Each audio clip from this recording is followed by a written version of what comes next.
to the infield. And let's give a big Yankee Stadium welcome to the National League champion, Atlanta Braves.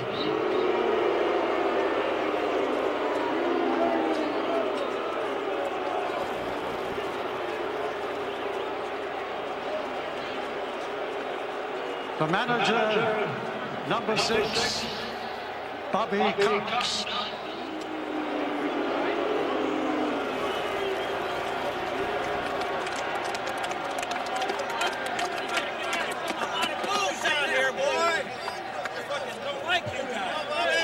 And the starting lineup. In center field, number 9, Marquis Grissom. Number 9.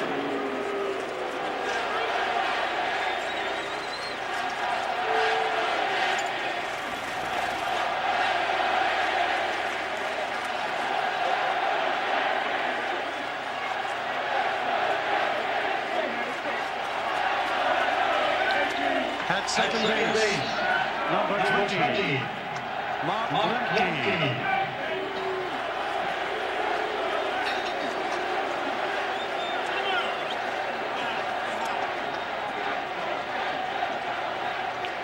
At third base, number 10, Chipper Jones.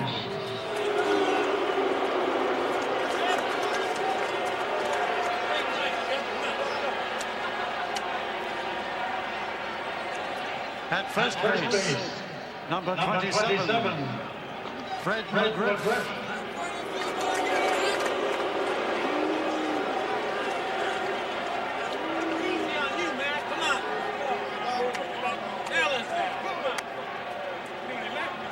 Catching, number 8, Javi Lopez.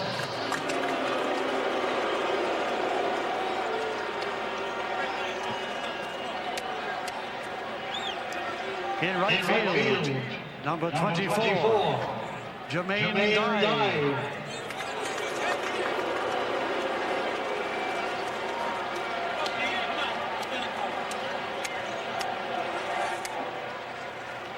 The designated hitter, number 18, Ryan Klesko.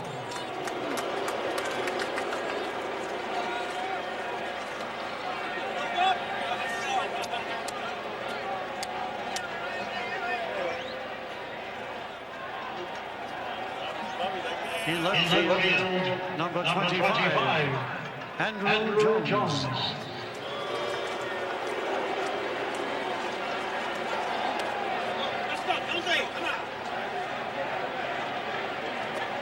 At shortstop, number 4, Jeff Blauser.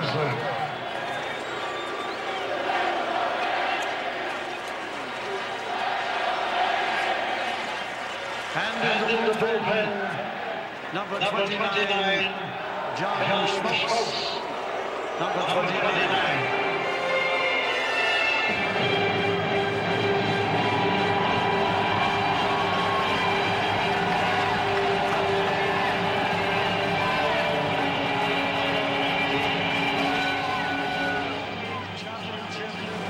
New York Yankees.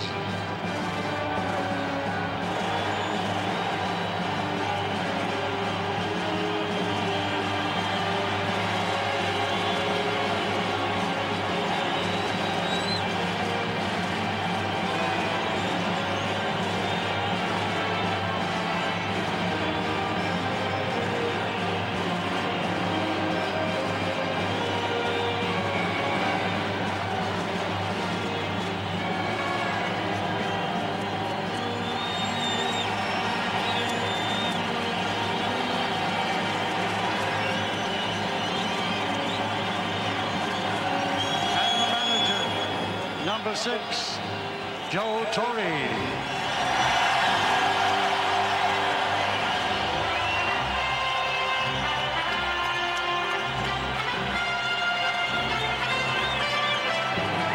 The shortstop, number 2, Derek Jeter.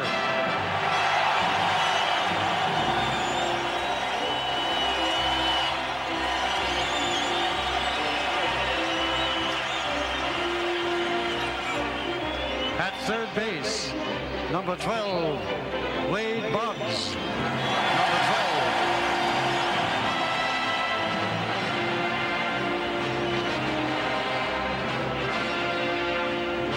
12. In center field, number 51, Bernie Williams.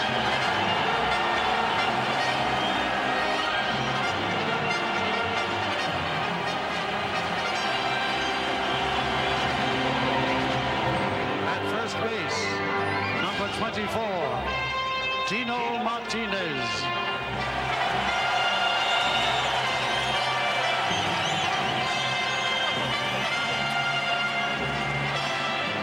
The designated hitter, number 45, Cecil Fielder.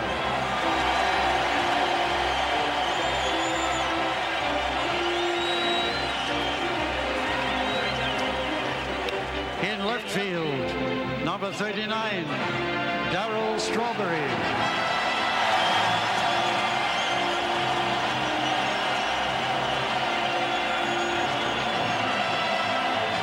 At second base, number 18, Mariano Duncan.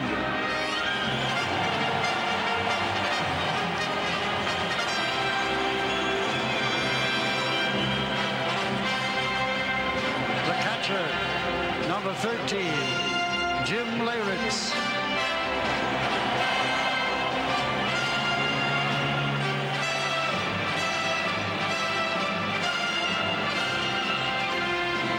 In right field, number 21, Paul O'Neill.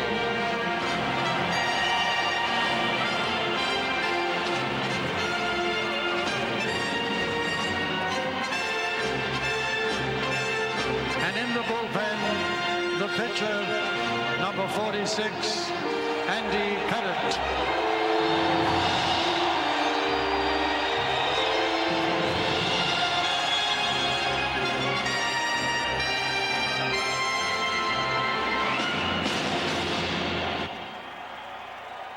Ladies and gentlemen, will you please rise and direct your attention to the microphone behind home plate. Let's welcome Yankee Stadium veteran performer Robert Merrill as he sings our national anthem. Oh, say, can you see by the dawn's early light what so proudly we hailed?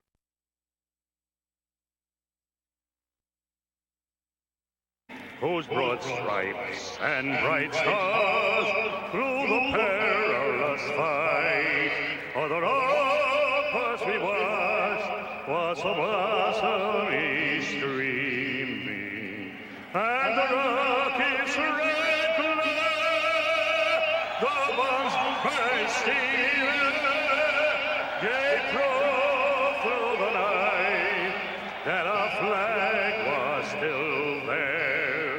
Oh, sailors, that star-spangled banner yet wave for the land of the free and the home of the brave.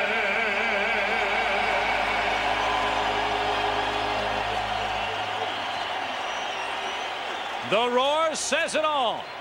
Yankee greats present and Yankee greats past. We'll continue more as we're minutes away from Game 1 of the World Series right after this.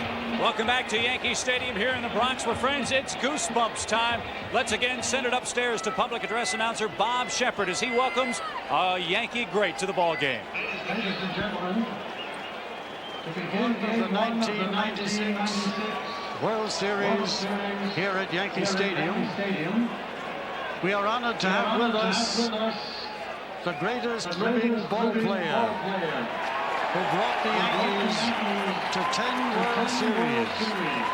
Ladies and gentlemen, throwing out tonight's ceremonial first pitch, let's give a big Yankee welcome to the Yankee Clipper, Joe DiMaggio.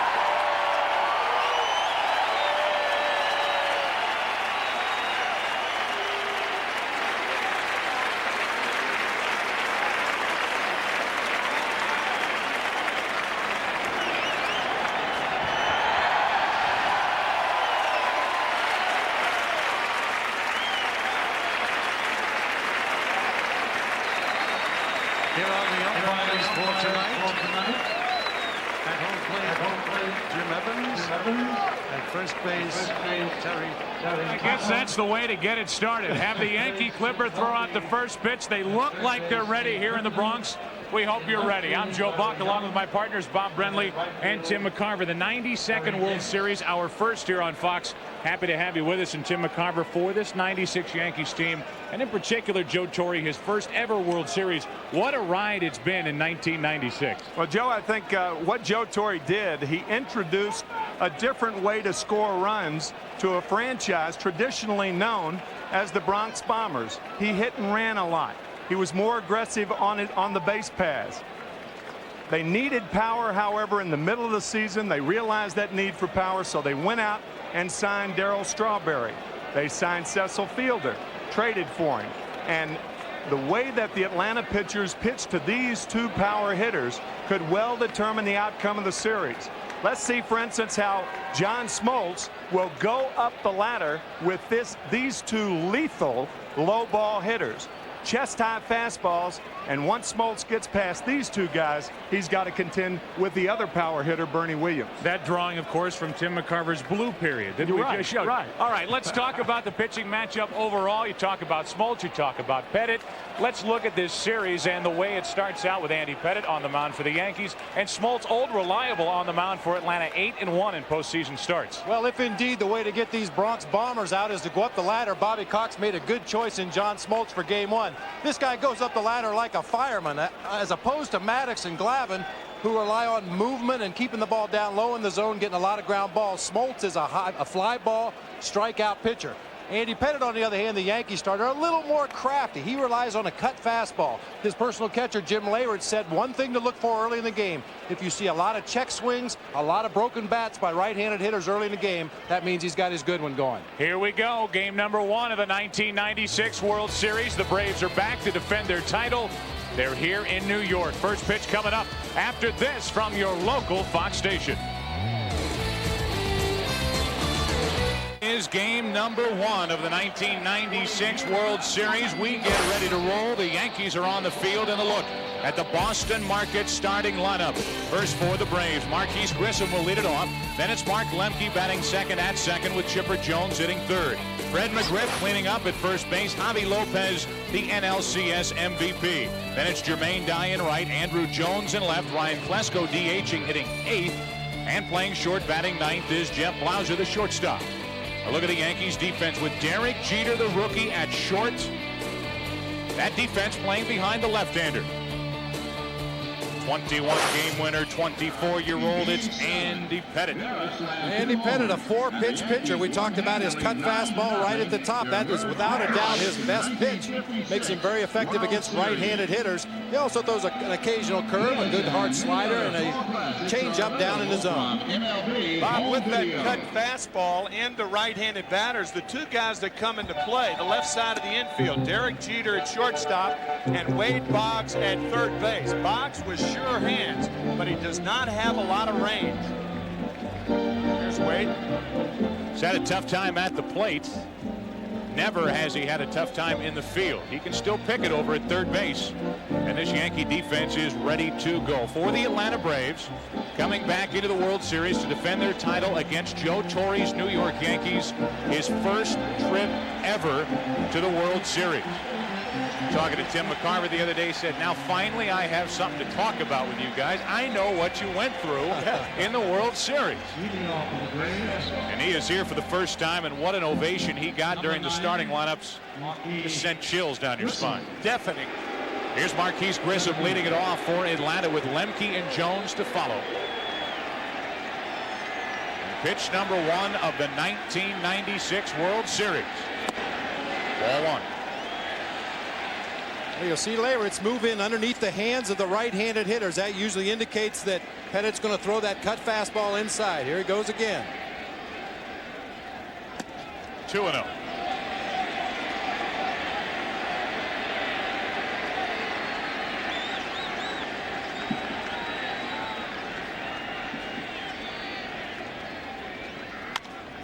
Grissom pops it up. Into left, Strawberry. 1 out.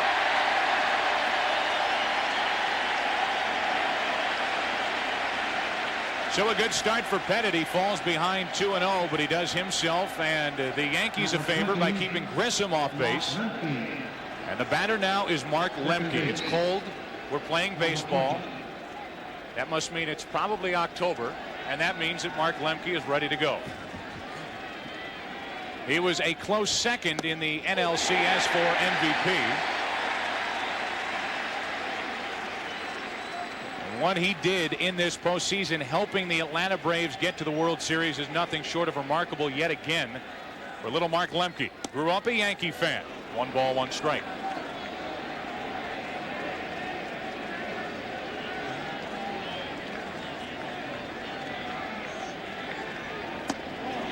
Big breaking ball is low and away. 2-1 as Pettit has fallen behind the first 2 hitters. That's not totally unusual. Pettit gives up more than a hit an inning. He walks his share of batters, 72 this season in 221 innings. It's out of play.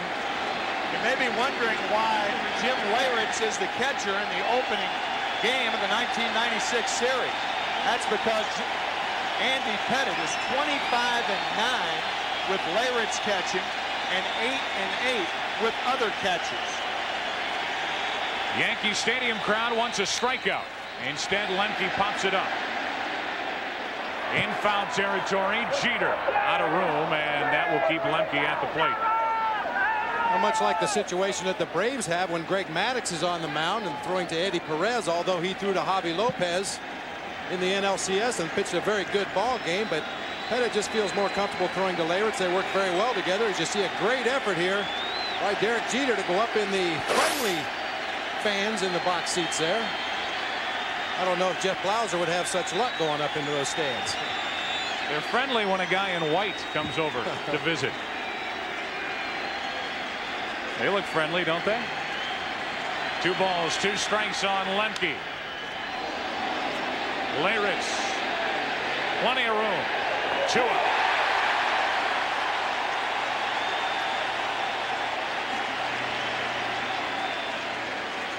A lot of room behind home plate here at Yankee Stadium, directly behind home plate. You lose a lot of the foul ground as you move down the lines past the bases, but directly behind home plate, a lot of room to cover for a catcher.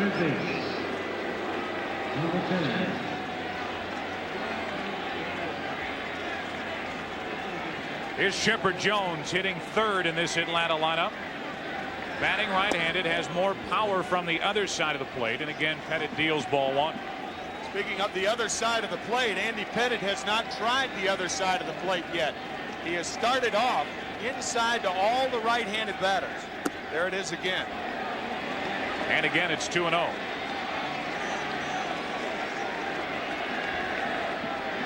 This is a dangerous pitch to Chipper Jones. Into right center, slicing to O'Neill, and a 1-2-3 first half inning for Andy Pettit. Great start. Yankees come to the plate. Bottom of the first in game 1, no score. The first inning, Andy Pettit able to smile, I'm sure, a bit more relaxed after those first 3 outs. And here is the Boston Market starting lineup for the Yankees. They'll lead it off with Derek Jeter at short. Then it's Wade Boggs at 3rd. Bernie Williams is hitting 3rd, the ALCS MVP. Then Tino Martinez at first base. Cecil Fielder DHing. Darryl Strawberry in left. Paul O'Neill in right. Mariano Duncan at second base. And Jim Leyritz catching and hitting ninth. To look at the defense for Atlanta, one thing you'll notice about Marquise Grissom, he will play shallow. And in a stadium like Yankee Stadium with a lot of ground out in center and left center, we'll see how he will get along during this World Series and on the mound. As we've already mentioned, 8-1 in 16 postseason starts, 24-8 during the regular year. It's John Smoltz. I think one of the reasons that Marquise Grissom is going to come into play in this game is because of Smoltz's ability to get most of his outs either via the strikeout or the fly ball. They'll look for a lot of activity in center field tonight. John Smoltz already is 3-0 in 1996. He won game 1 of the division series with the Dodgers. And he won 2 games, including games 1 and 5 in the NLCS with St. Louis. Here is Derek Jeter. What a rookie season for young Derek.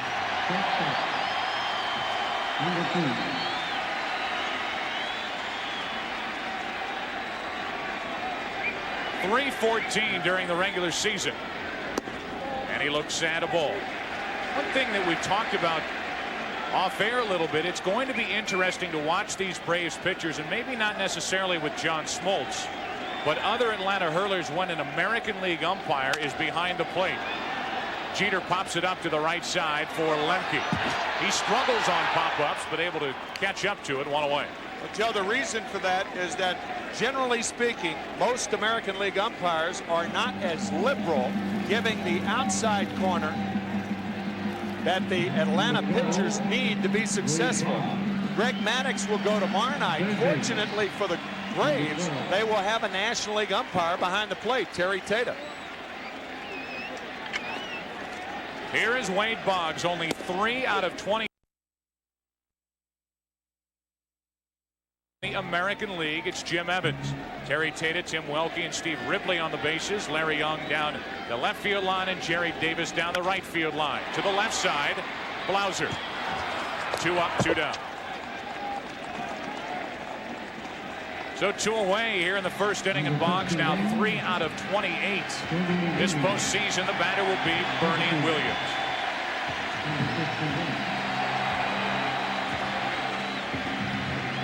Should get a huge ovation here at Yankee Stadium, in a town and a ballpark that can chew up young players. Bernie Williams has risen to the occasion and really endeared himself to these Yankee fans. Bernie Williams having by far his breakthrough season in 1996. Hitting .305 with the 29 home runs, a career high, 102 RBIs, a career high. Taking his own sweet time getting into the batter's box here in the first inning. And with 2 out, nobody on, facing John Smoltz. Ball 1 inside. Well, that's something that the Yankee hitters may try to do to throw the Braves pitchers off their rhythm, particularly Greg Maddux and Tom Glavine. John Smoltz not as much as the other ones, as you see the scouting report on Bernie Williams. High ball hitter, likes the ball up and out over the plate from both sides. 2-0. Getting back to my point, the Braves pitchers like to get the ball and work very quickly. And the Yankee hitters, at least a couple times I saw them throughout the season, were very deliberate. Like to get out of the box, like to take their time. Joe Girardi looking at a scouting report. I think he has my copy of it. 2 out, nobody on here in the first inning. 2-0 from Smoltz is low and in. 3-0. A couple bucks to the concierge, you'll pull it right back from underneath your door, you know. That's all it takes. Jeter popped up. Boggs grounded out. And with 2 out, nobody on, it's a 3-0 count on Bernie Williams.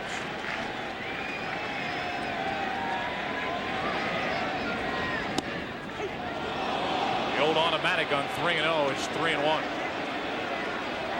I have a feeling if John Smoltz throws that same fastball again, Bernie Williams is going to come out of his shoes. We just saw the scouting report. He likes that fastball up over the plate, and that was it right there. Got a shot at Tino Martinez. He waits on deck. Good pitch, 3-2. That was a much better pitch than the 3-0 pitch. You'll notice Javier Lopez moving away. Generally speaking, when a pitcher is behind in the count, it's best to go away from a hitter, especially a power hitter. When you're ahead in the count, that's the best time to go inside to a hitter. 2 out, nobody on. 3-2 is ball 4. And a first inning walk issued by John Smoltz. And John Smoltz showing his respect for Bernie Williams by throwing him a 3-2 split finger fastball after pumping 2 heaters in a row in there to run the count to 3-2. So the 2 out walk, and that brings in Tino Martinez. Hard to believe Tino Martinez in the postseason hitting only .216, but no runs driven in.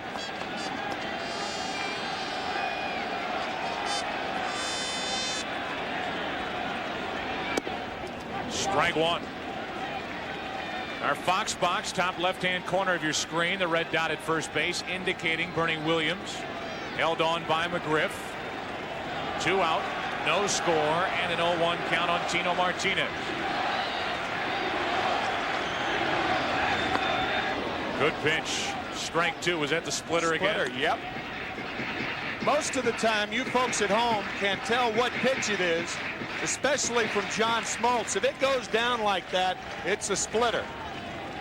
See that tumbling motion, usually out of the strike zone when it's effective. Check on Williams, pretty close. Bernie may do a little running with 2 strikes on Tino Martinez. Yeah, I think it's a good time to do that. Remember, we talked about it in the opening, how Joe Torre has opened up the New York Yankee offense. Very close, but the hand was back in there.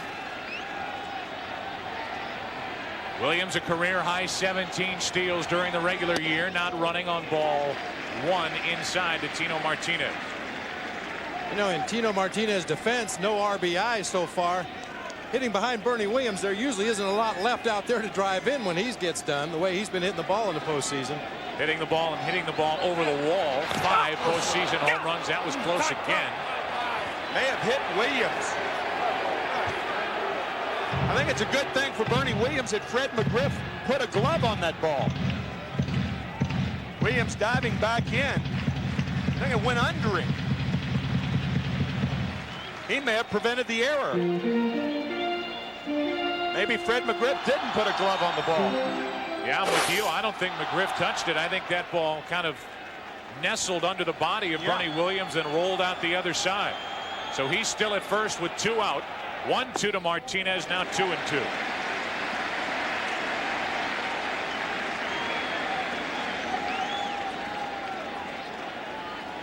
Big Cecil waiting on deck.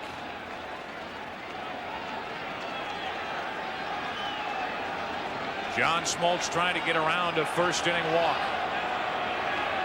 Now it's 3-2 on Martinez.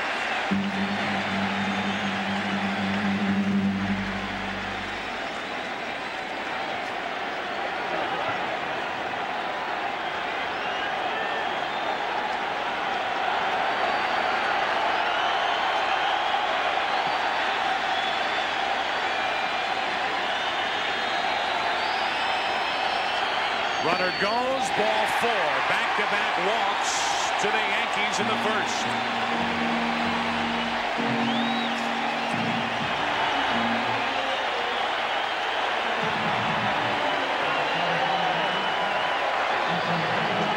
Well, we talked about Cecil Fielder, a lethal low ball hitter. He and Darryl Strawberry love the ball around the knees. They have a problem with balls upstairs. That ball down and in, down over the plate, that's his power zone.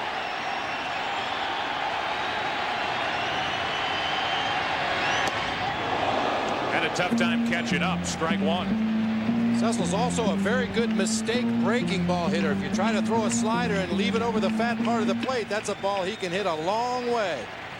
John Smoltz with a little extra giddy up on that fastball. Back-to-back 2-out walks, and now 2-on-2 out for Fielder. Lopez trying to pull it back into the strike zone, 1-1.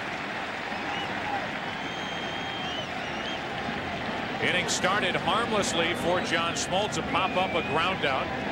Then the walk. He was 0-2 on Martinez, and Tino got away. 2-1 on Fielder. With Cecil at the plate, the Braves are using a little mini shift. They have Mark Lemke very close to the bag at second base, and all the infielders playing very deep with Cecil Fielder at the plate, who does not run that well. They're going to try to cut off any potential base hit that might get through the infield, because they know they still have time to throw him out at first base.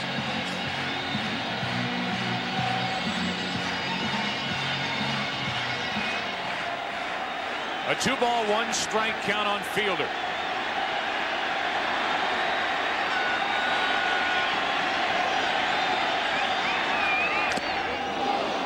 Two and two. That was an uh-oh pitch by John Smoltz. That ball is hittable. It was away, but it was down in the zone that Cecil loves it.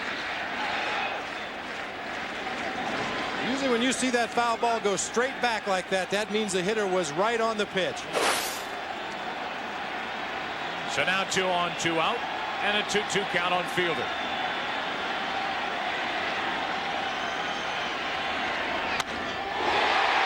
Into right.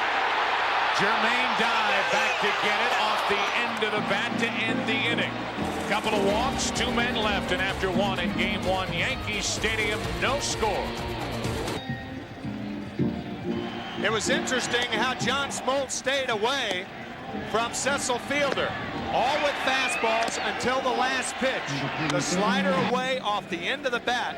And Fielder flying out to Jermaine Dye. Smoltz avoiding early trouble. It's the life of the DH. You fly out to end the inning, you go over, you sit down. Yeah. Opposing pitcher goes over and he sits down. Right. And they'll battle later. Here's Fred McGriff leading it off in the 2nd inning, no score. Atlanta went in order in the 1st. Andy Pettitte fell behind each of the first 3 hitters, came back to get them all. And he deals with the lefty, McGriff. First left-hander he faces tonight. That's headed out of play. And a 1-ball, 1-strike count. And that last pitch, a reason that Andy Pettitte has had problems with left-handed batters this year. He's over the top, and he's very true to left-handers. I think it surprises people to know that left-handed hitters are hitting .329 against Andy Pettitte this season. Good pitch over the outside corner, 1-2.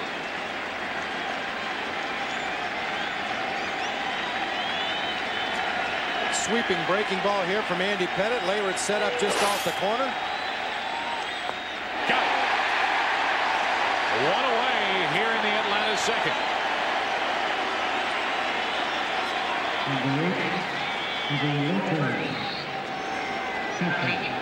Another breaking ball away from Andy Pettitte. Fred McGriff saw the one before, called a strike, tries to protect the plate, can't come up with it.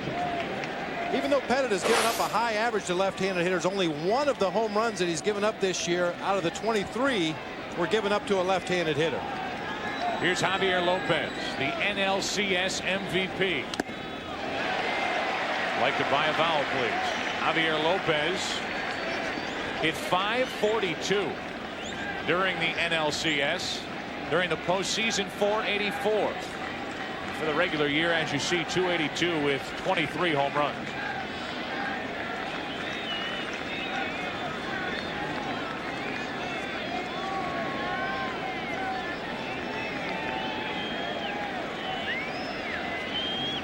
Pettitte has retired the first 4.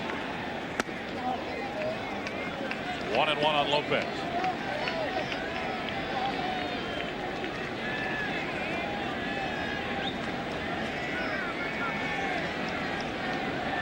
Fourth postseason start in 1996 for Pettitte. And Lopez out in front, strike 2.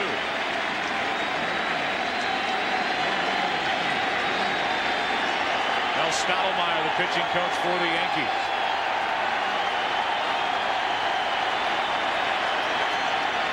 One-two. Had him reaching up the middle, base hit. And that's the way the postseason has gone for Javi Lopez, reaching for the pitch. And he chops it up the middle for the first base knock of the night. Well, up until 2 strikes, Javi Lopez likes to pull the ball. He likes to look for a pitch from the middle in down that he can pull to the left side. But after he gets to 2 strikes, he's a defensive hitter, just tries to get the bat on the ball. Change up there from Andy Pettitte. A little dribbler up the middle. Like a line drive tomorrow. So 1 on, 1 out as Jermaine Dye stands in. Dye batting in the 6th spot as they have Klesko, their DH, hitting 8th. Broken bat, ground ball, foul. Carried that bat all the way from Atlanta on the first swing. Gone. And these guys all get brand new bat orders for the postseason. A lot of them choose to stay with their regular bats, but that looked like a brand new one. Got 1 swing and headed for the woodpile. Depends on what kind of year that you had.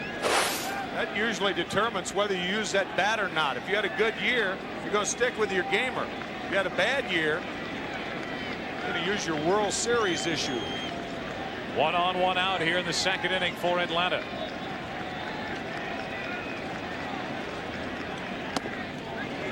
Inside for ball 1.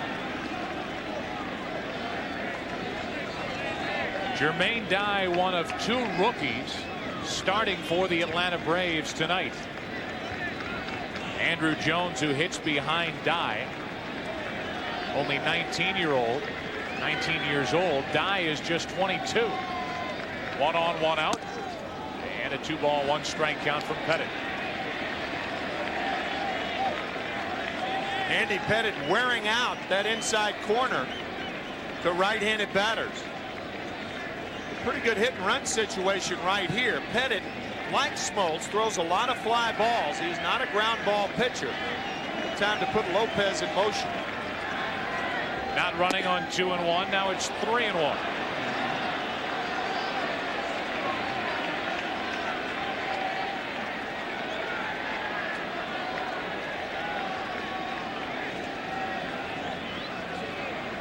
Three balls and a strike on Dye. See if the Braves start the runner. Draws a throw and back without a tag. It's one of the weapons in the arsenal for Andy Pettitte, that very good pickoff move. He picked off 11 during the regular season. Had 12 last year.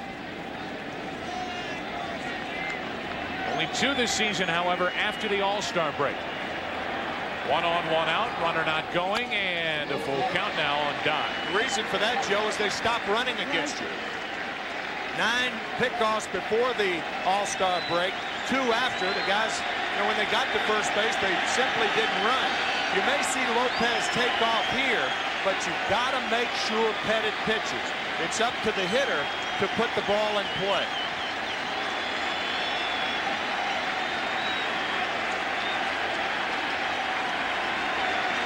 Not going, and that's into left down the line for Strawberry. 2 out, and Lopez back to first. So Darryl Strawberry, broken toe and all, is out in that Yankee outfield. Says he knows his own body. He knew he would be ready to play when the curtain came up on the '96 World Series. You can see that protective guard on his right foot down around the toe area. And even with the wet track, and it has been raining constantly for about a day and a half, Strawberry is out there and looks good so far. 1 on, 2 out, and the batter is Andrew Jones.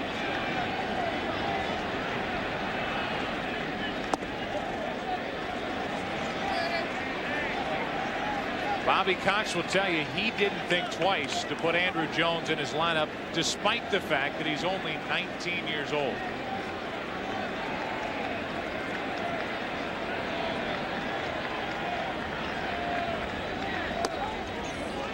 Inside again, it's 2-0. You notice when Pettitte, as you look at Bobby Cox, when Pettitte misses inside to right-handed batters, you better miss in off the plate.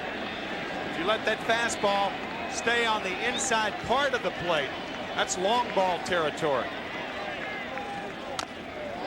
Full swing by Andrew Jones, 2-1. Let's see, like Smoltz, Pettitte behind in the count, so he went away from Jones after missing with 2 fastballs inside.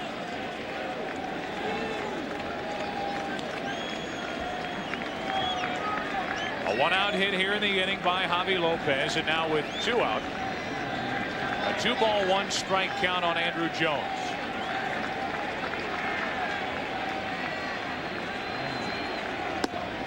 Caught the corner, 2-2. So what Jim Leyritz did then, he moved inside, then moved outside. And the reason catchers do that is they try to avoid setting up too early. Leyritz was inside, now outside, and Pettitte slices the outside corner.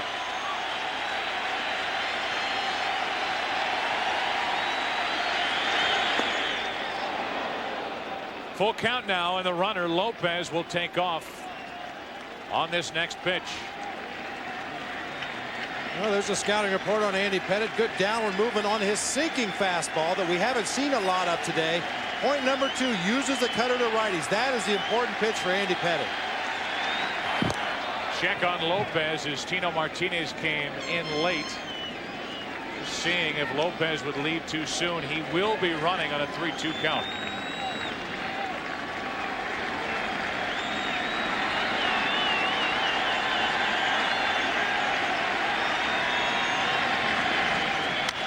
Long drive into left field. At track at the wall. It is gone. Andruw Jones, his second postseason home run, and it's 2-0 Braves in the second.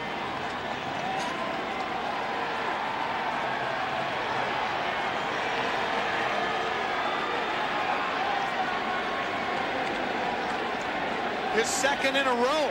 The last time up against the Cardinals Thursday night, high fastball from a right-hander. Tonight, high fastball from a left-hander. And did he ever juice this one? What do you think the island of Curacao is doing about right now, guys? They're dancing. Jumping around. They are jumping. 19 years old, started this season in single-A baseball. And he is the youngest ever to hit a World Series home run. Puts Atlanta out in front 2-0 here in game one as Ryan Klesko digs in, the left-handed batter, the DH tonight. Has a 1-ball, 1-strike count. Up the middle, Pettit knocks it down. Has time, inning over, but not before major damage. A 1-out hit by Lopez. A 2-out, 2-run home run by Andruw Jones. He still looks stunned. 2-0 Braves. We get ready for the bottom of the second inning here at Yankee Stadium with the Braves out in front by 2. We talked about when you miss inside and leave the fastball out over the heart of the plate. That is danger zone. A 3-2 fastball. That's that cutter. And he didn't get it inside. And Jones takes care of it. That wasn't really a cutter. That was more of a scratcher. Cutter that didn't cut. Didn't cut enough. Here's Darryl Strawberry leading it off for the Yankees with O'Neill and Duncan to follow. 1 up and in for ball 1 from John Smoltz. Strawberry hit .417 during the ALCS with 3 home runs and 5 RBIs. Good fastball from Smoltz. It's 1-1.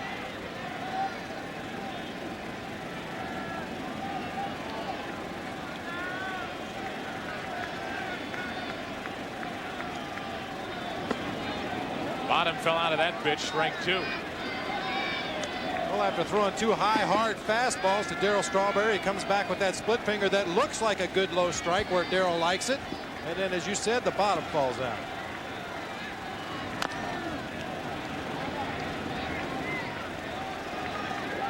Darryl Strawberry hitting in the 6th spot tonight with O'Neill to follow and then Duncan. So 6, 7, and 8 with Leridge catching and hitting 9th. Atlanta out in front by 2 on the 2-run home run by young Andruw Jones. Into left field for young Andruw Jones. 1 away. So 1 down here in the Yankees second, and the batter will be Paul O'Neill.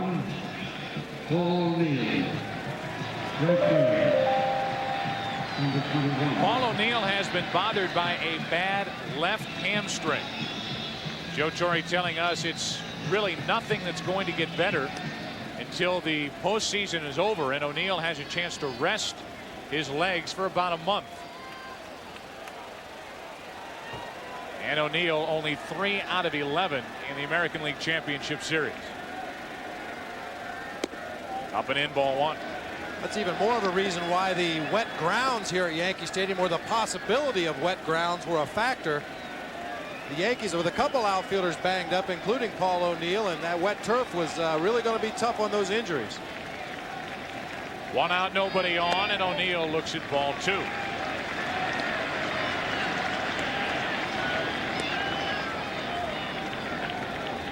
Mariano Duncan waiting on deck. Paul O'Neill playing in his 2nd World Series. 3-0. Paul with the Cincinnati Reds back in 1990, and he saw Cincinnati sweep the Oakland Athletics to win the world title.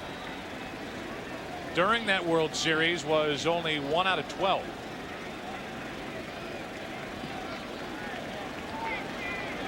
Waiting for a 3-0 pitch from John Smoltz.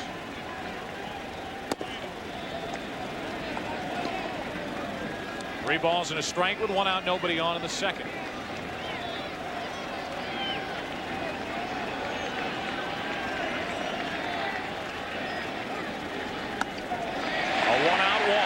third walk issued by Smoltz already.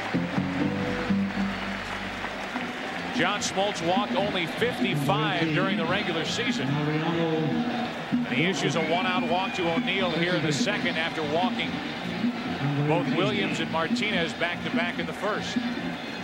Seems to be having trouble spotting his fastball here early in the ballgame, missing up high a lot early in the count. Missed down low that time to O'Neill to issue the walk. So 1-on, 1-out for Mariano Duncan. It's with his third different team playing in the World Series. Duncan was with the Reds in 1990, with Paul O'Neill, with the Phillies in '93.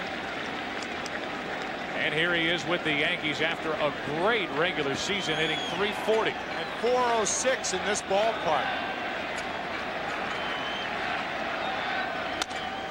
Breaks his bat, pops it up.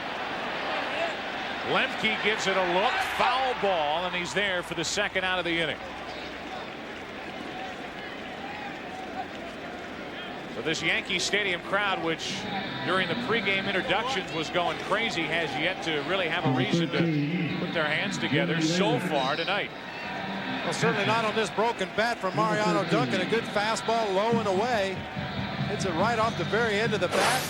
Another bat shatters. We've seen a lot of that in the postseason this year. Yeah, Bob, a pitcher and a catcher, what they try to do, and their primary job, is to keep the ball off the fat part of the bat. And Smoltz did it beautifully there as Duncan hit it right off the end of the bat. Now with 2 out and the runner at first, O'Neill, here's Jim Leyritz. Does have a home run in this postseason. Big swing for strike one. Now wearing that protective guard over his front elbow after being hit during game 2 of the division series with Texas. Missed the inside corner, 1-1, as Smoltz is over 90 miles per hour.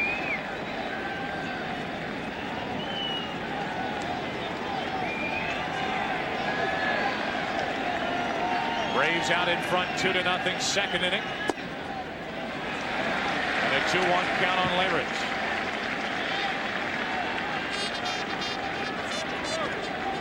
There are the 2 catchers, the only 2 active catchers for Joe Torre on his World Series roster.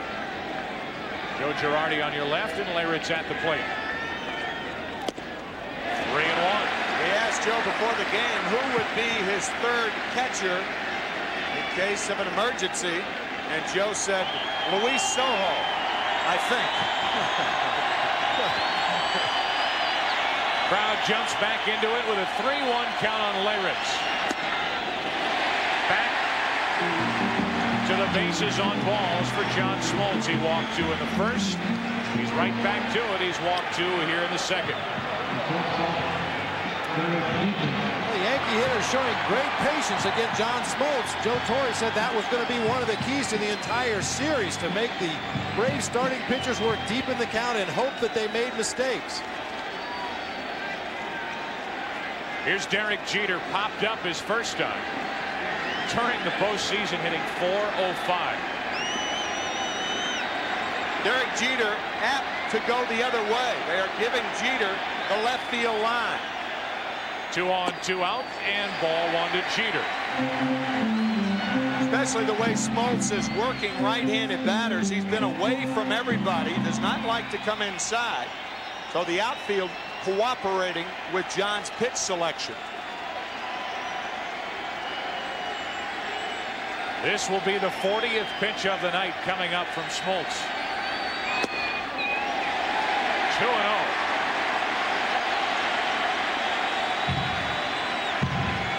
And I think we're seeing what you alluded to earlier, Tim, an American League umpire behind the plate, not willing to go off of that outside corner and call a strike. Smoltz has made a couple of borderline pitches that he's not getting. Now Jeter can look for a pitch to rip. Yankees down by 2, second inning. That caught the corner, according to Jim Evans, and the count 2-1. Well, even though it's a 2-0 count and you get a fastball, if it's not a fastball you want to hit it, And that certainly didn't seem to be a fastball that Derek Jeter wanted to hit. You might as well take it. Make him throw it over the plate again. 2 on, 2 out. 2-2 now on Jeter. After 3 fastballs, he came in with a slider to lock Jeter. It's a different look. You'd be able to see the spin on this slider. See the dot on the ball as it comes at you. The ball breaks down and away sharply from a right-handed hitter. Right into your family room. Now with 2 on, 2 out, the 2-2.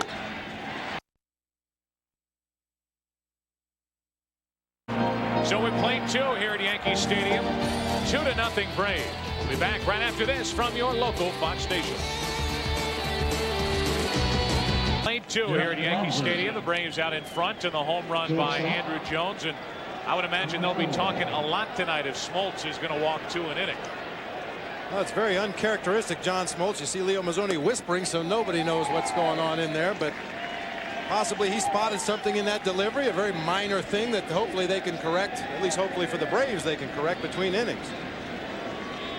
Andy Pettitte back to work, facing Blauser. Through a strike, now catches the corner. It's 0-2. It will be Blauser, Grissom, and Lemke for the Braves, who have the lead. There's Grissom. 0 for 1 tonight. 1-2 on Blauser, who appeared in only 83 games during the regular season because of a broken left hand. Has not fared well in the postseason.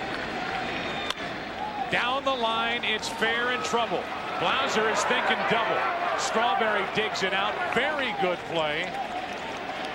Broken toe or not, and Blauser is held to a leadoff single. A very good play by Darryl Strawberry, but in the last game of the National League Championship Series, Jeff Blauser was hit on the left knee. He had to be removed from the game. And the good play by Strawberry combined with the ginger turn that Blauser made at first base. And Blauser is held to a single. Not running well, however. So the leadoff man is on for Atlanta. The batter is Grissom, and a very good play by Larich to save a wild pitch. One thing about the Atlanta Braves offense is they're a very adjustable group. They will make adjustments on the fly, as you see Larich with a nice block there of that pitch in the dirt. They will make adjustments as the game progresses, as they see a pitcher fall into a pattern. So far in the first 2 innings plus here, Pettitte working exclusively almost on the inside corner, and we're seeing some of the Braves hitters open up and hook that ball. Into center field. That's going to fall for a hit. Back-to-back singles to start the 3rd for Atlanta. Like that, Bob. That was a good cut fastball, but Marquise Grissom hitting the ball just above the trademark, and a little dunker into center field. Let's see where Larich is sitting.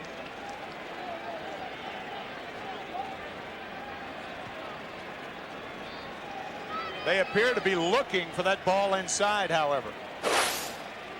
That's the game of baseball, is constant adjustments. Now it's up to Andy Pettitte to either make sure he throws that ball inside off the plate or start working on the outside part of the plate against the Braves. Now Lemke with 2 on, nobody out in the 3rd. Lemke fouled out to the catcher Larich, his first time up. Showing bunt. And a good bunt. The sacrifice is 3 unassisted.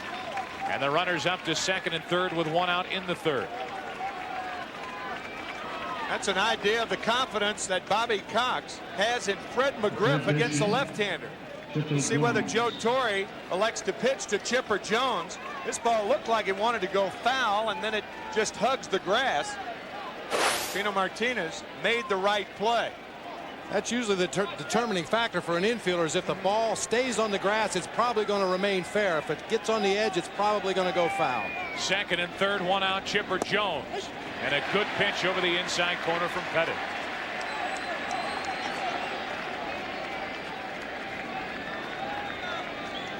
Chipper lined out to right his first time up.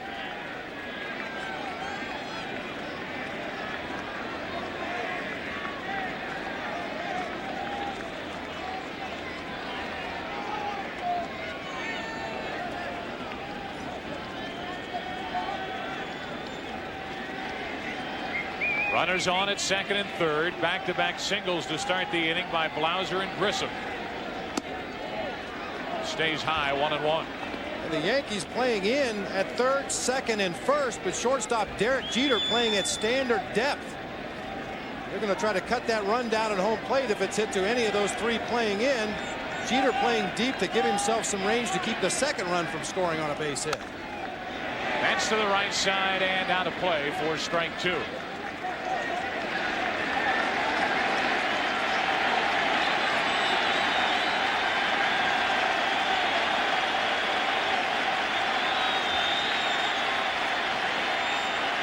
A ball and 2 strikes on Chipper Jones. Now Jeter's moved in at shortstop with 2 strikes. To the left side and through. In to score is Blauser. Here comes Grissom. The throw by Strawberry, not good. And it's 4-0 Atlanta here in the third.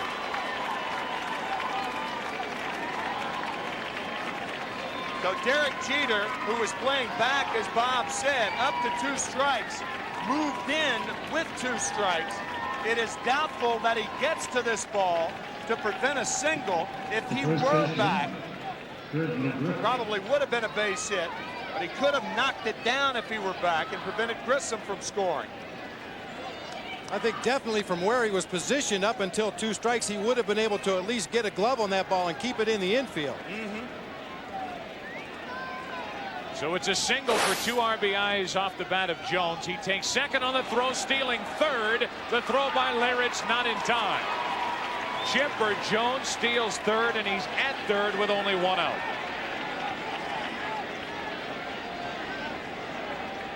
By Andy Pettitte, who has a great move to first base, does not have a good move to second. And what a jump by Chipper Jones.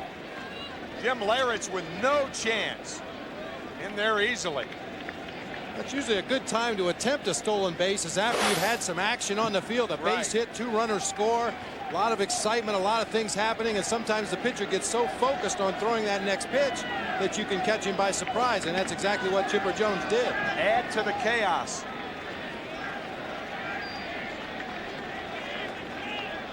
Now the infield in for the play at the plate. Runner at third is Jones. 1 out here in the third, with the Braves already up by 4.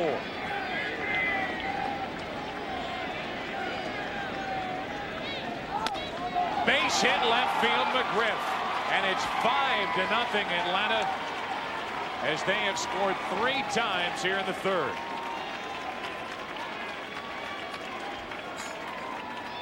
Mel Stottlemyre already on the phone to the bullpen as Andy Pettitte is being roughed up, trying to get through 3 innings here in the first game. Boy, a real good approach by Fred McGriff against the left-handed pitcher. You can see it looked like he made up his mind he was going to shoot the ball to the opposite field. Got the breaking ball out over the plate away from him. He doesn't try to pull it. He stays right on the ball. You can see his head was looking that way when he made contact. You could see Fred McGriff get dialed in as the NLCS went along. McGriff really struggled in the early games. And the bench for the Atlanta Braves is used to seeing that off the bat of Fred McGriff, who had 3 hits, including a single, triple, 2-run home run in Game 7 in the 15-0 clinching victory over St. Louis. And with St. Louis, Todd Stottlemyre, the son of Mel Stottlemyre, pitched was 1-1 for the Cardinals in that series. Mel telling me before the game, he said, "You know where Todd is tonight?" I said, "Nope. He's elk hunting in northern New Mexico with a buddy." So I don't guess he's watching the game. He's in a tent somewhere. 1 on, 1 out. The batter's Javi Lopez. Takes a ball as it gets away from Leyritz. Ryan Boehringer getting ready for the Yankees out in their bullpen.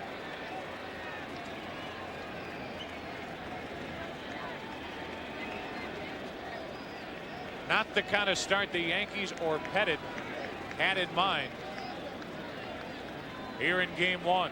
It's a 5-0 Atlanta lead, and there's a strike to Javi Lopez, 1-1. I think so far it's a matter of Andy Pettitte going to the well too often inside.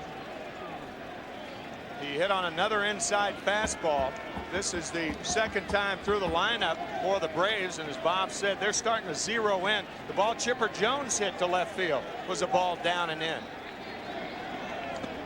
Down and in, out of the strike zone, 2-1 on Javi Lopez. The only out this inning was on the sacrifice bunt laid down by Mark Lemke. Otherwise, a leadoff single by Blauser, followed by a hit by Grissom, the bunt. The 2-run single by Jones. He was at second, he stole third, and the RBI hit by McGriff. And in a blink, it's 5-0 Atlanta. McGriff at first, 1 out. Big swing by Lopez, 2-2. You see Layer, it's very active behind the plate, moving out on the outside corner early and then shuffling in underneath the right-hander's hands. But the pitches are just not getting in there with the same kind of zip that they did during the regular season, and these Brave hitters are sitting on that stuff inside.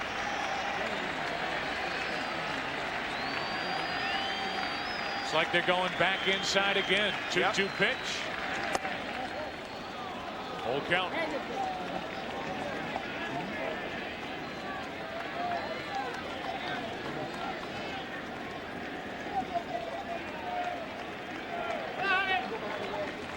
One on, one out. 3 runs home in the inning, and the 3-2 to Lopez instead. A check on McGriff, who may be running.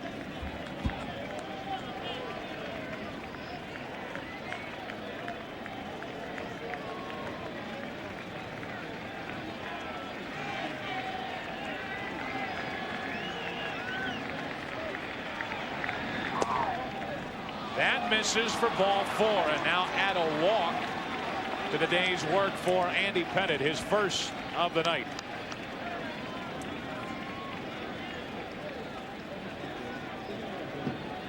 Well, you cannot dig yourself so deep of a hole here early in the ball game that it puts that much pressure on your offense. Joe Torre on his way out to the mound right now. The Yankees have 5 come from behind postseason wins in 1996. However, the Yankees have never overcome a 5-run deficit in their postseason history. They're down by 5. It's only the 3rd inning, and Andy Pettitte will lead. He goes 2 1/3 innings in game number 1. The Braves KO Pettitte here in the 3rd, and they're out in front by 5.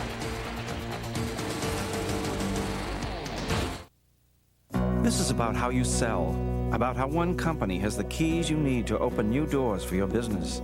This is about things like call centers, the new media, electronic catalogs, and more. About people who can help you keep your direct mail, your toll-free service, all your direct response programs in step with each other. This is about marketing, about technology, about how powerful they can be when you know how to mix them together. Network MCI. That's how. Yo, listen up. We will not live in a two-dimensional world. We won't go in one direction or dig where we can sat. We will walk through walls. We will take a look around us. We will not be confined. We believe in the path of least limits. We won't be told how to view the world. We will experience true freedom. We will not compromise. We will live the game through our hands. We will be in control of something. We will change the system. In a side-by-side comparison, we found that more people prefer the quicker, easier Energizer tester over any other on-battery tester. It's the best way to make sure your battery keeps going and going.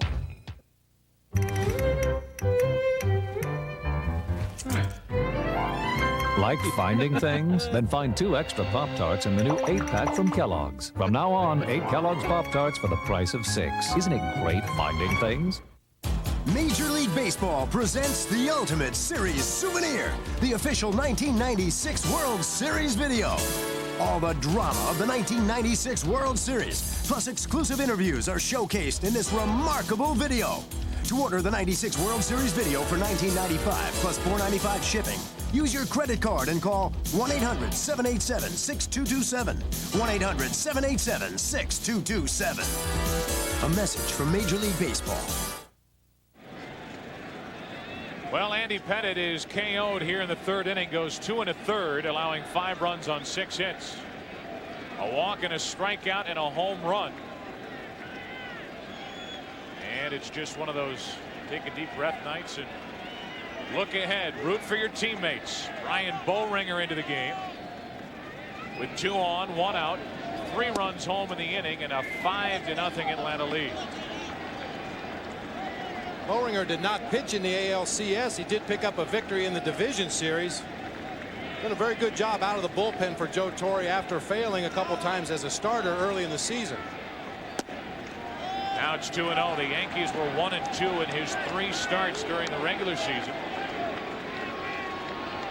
Jermaine Dye is at the plate. He flied to left just before the 2-out home run hit by Andrew Jones back in the second. 2-0 to count.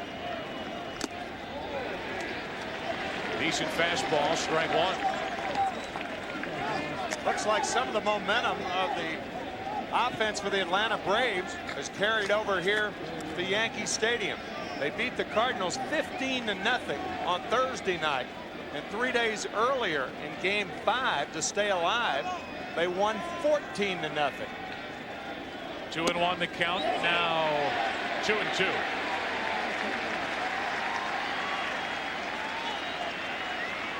Boehringer with a good live fastball, not an overpowering fastball, but when you put it in a good location like that, Jermaine Dye forced to check his swing, went too far. Double play ball would get the Yankees out of any further trouble here in the third. 2 on, 1 out. And the count stays 2-2. Wasn't that a bit of a concern coming into this series? You didn't know how the Yankees would respond. Being laid off for a week, they clinched last Sunday. Here's Atlanta. They have that thrilling come from behind series with St. Louis, down 3-1, outscoring St. Louis 32-1 in the last 3 games of that series. They get the luxury of an off day yesterday to rest up a little, but they come in with a lot more momentum than the Yankees are trying to get it kick-started again. This is into left and a long run for Strawberry. Another good play by Darryl Strawberry. And you'd never know he has a broken toe. Well, I had a high school basketball coach tell me one time, how far is that from your heart? Darryl Strawberry's got a big heart tonight. He does not want to miss the World Series. No signs of a limp. Nice play, Darryl. Already took an extra base hit away to start this inning off the bat of Blauser. Now he just covers a lot of ground to take one away from Dye, and with 2 on, 2 out, here is Andrew Jones. Ball 1 to Jones, who hit a 2-run home run his first time up.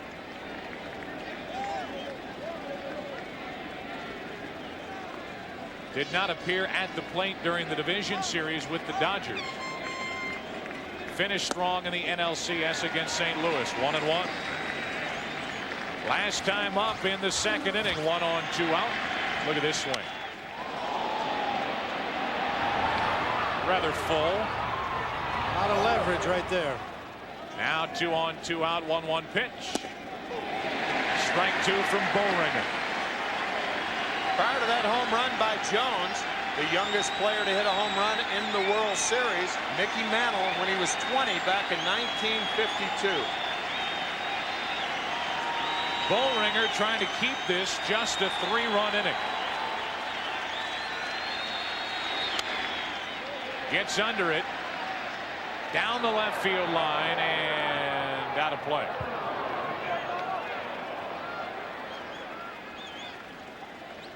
With 2 strikes, Andrew Jones is not cutting down on his swing at all. Bobby Cox telling us in Atlanta that Andrew Jones is the best prospect to come through the Atlanta Braves organization since he's been there. That's way back in 1986. He's seen Chipper Jones and a bevy of talented players come through, and Jones is the best. 1-2. Do it again. Yeah, two-time minor league player of the year. Really has very little left to prove in the minor leagues. And if he continues to hit like he has in the postseason so far, you got to believe the Braves are going to make a place for him in the outfield next year somewhere.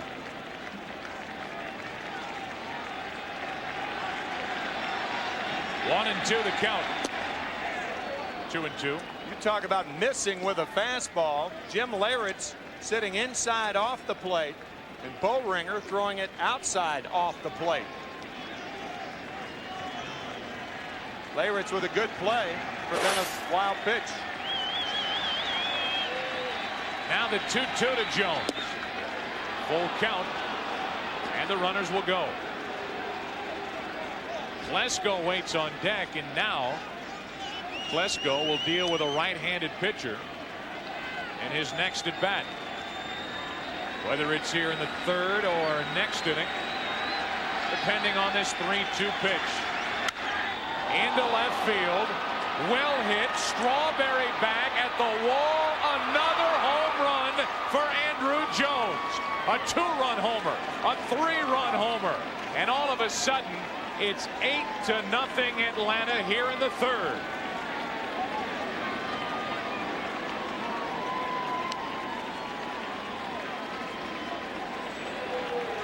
What a performance by the 19-year-old Andruw Jones. And we're only in the third inning. A hanging slider from Boehringer, and Jones knew it. Wow.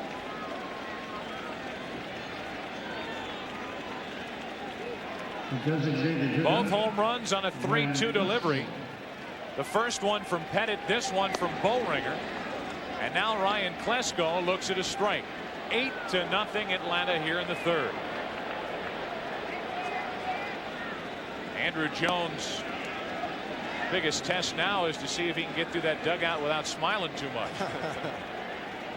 He's got a little Mona Lisa smirk on his face as he stands. Had to dodge that foul ball off the bat of Klesko.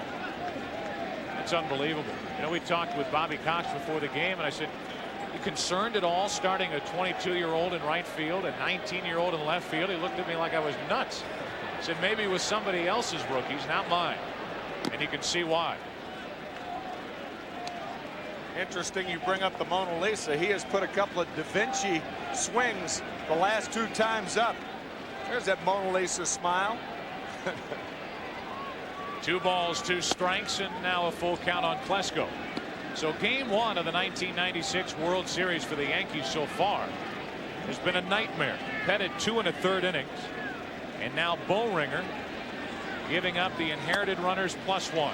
The inning is finally over. The Braves bat around. They score 6 after 2.5 at Yankee Stadium. This crowd is quiet. It's Atlanta 8, the Yankees nothing.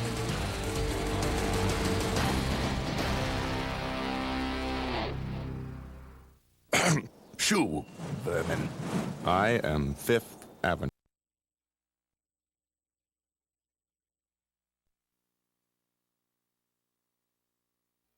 It's Friday, November 15th at theaters everywhere. Wrangler jeans. Available in the 2 colors boys prefer most. Black and blue. Wrangler. Real, comfortable jeans. Wrangler, the perfect jean for your 10-year-old son. And your 10-year-old husband. Wrangler, real, comfortable jeans. Time marches on. And if you haven't planned for your retirement, you're losing ground. If you're like most Americans, you probably haven't saved enough, long enough, to retire on solid ground. That's why there's Sun America. Ask your financial advisor about Sun America today, because the only thing that goes faster than money is time. Look to the sun. Sun America. Same show. Stop or shoot! Same time. Golly! New night. Okay! The X-Files moves to Sundays beginning next week. Well, Well, this is the definition of an uphill battle. The Yankees down 8-0 into the bottom of the third inning, and Wade Boggs leads it off, looks at a ball. John Smoltz is handed 8 runs of support. Boggs 0 for 1. Make it 0 for 2. And the leadoff man for the Yankees is gone in the third. Well, a new generation of young superstars is making Party of Five one of the most talked about shows on television. Catch the post-World Series return of Party of Five with an all-new episode Wednesday, October 30th on Nonstop Fox. And I guess when you wait for your show to return, you come out to the World Series and support the Yankees. They can't enjoy what they're seeing so far. That's Scott Wolf and Paula DeVick. Look like they're having fun nonetheless. 1 out, nobody on, and Bernie Williams up there pumping strike 1. In tonight's game, it's been a party of 1 for 5. 5 RBIs by Andrew Jones, who had 39 in 4 classifications, including 5 with the Braves this year. What a show. Andrew has made only 2 postseason starts before tonight, starting 2 NLCS games against Donovan Osborne of the St. Louis Cardinals. Now here he is starting against Pettit. He's hit a 2-run homer, a 3-run homer off a lefty and a right-hander. He set a pretty high standard for himself. What's he going to do for an encore? 5 RBIs, 5 of the 8 Atlanta runs. Bernie Williams up on the count, 2-1. When the Yankees were last in a World Series, Andrew Jones was 4.5 years old on the island of Curacao. He's really intimidated by Yankee Stadium. Absolutely. 1 out, nobody on, and a 2-2 count on Williams.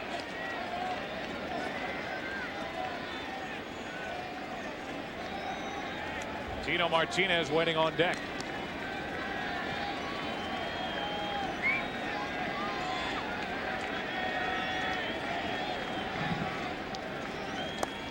Full count. Well, the bad news for the Yankees is they're down 8-0 in the third inning. The good news is John Smoltz doesn't seem to have his best stuff tonight. 2 walks in the first inning, 2 walks in the second inning.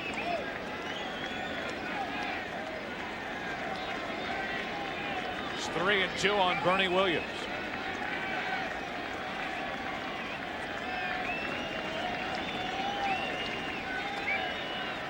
Boggs the first down here in the inning.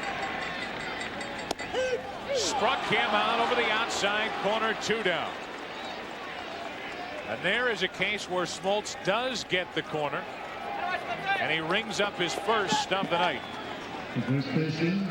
See Lopez moving out there, a little tail on that fastball from John Smoltz, starts over the outside corner and just slides right out there on the black.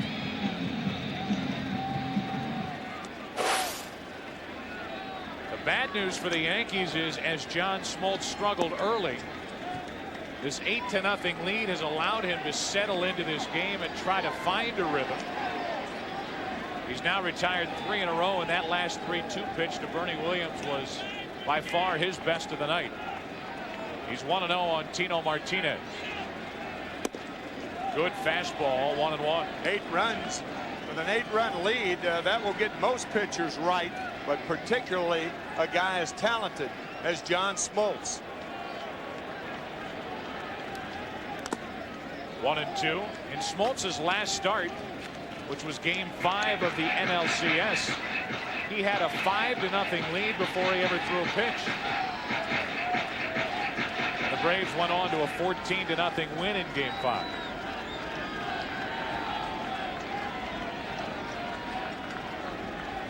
Two out, nobody on here in the Yankees third. A 1-2 to Martinez. In on the hands, it'll stay 1-2. They're going to need a whole lot of production from somebody. And so far the Yankees have been held hitless. That's rare. More out of the strike zone than in it from Smoltz. 1-2 to Martinez. We'll do it again.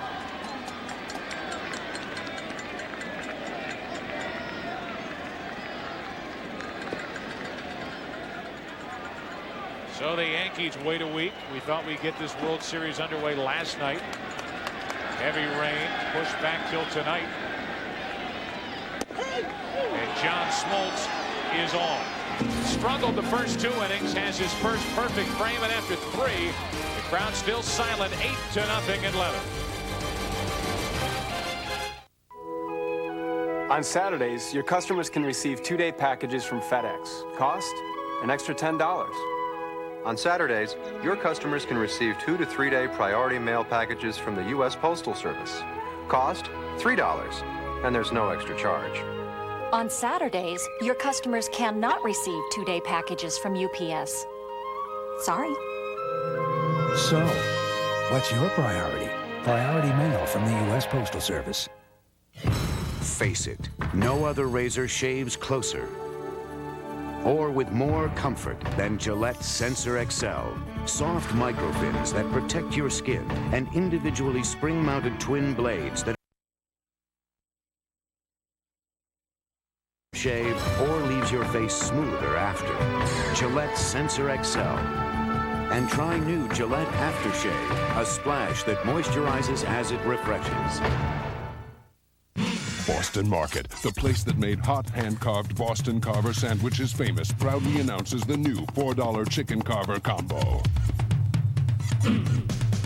A chicken carver, side, and regular soft drink for $4. Hurry in for a chicken carver piled high with real cheese on a bakery roll, plus a freshly prepared individual side and a regular soft drink for just $4. The $4 Chicken Carver Combo, only at Boston Market. Hurry in now. Offer ends October 20th. I am Autobahn, Lord of the Highways. Do you think you have what it takes to tame me? Do you? Try me. I dare you. The all-new ES300. The road is calling. Answer it. Come back. I let you win that time.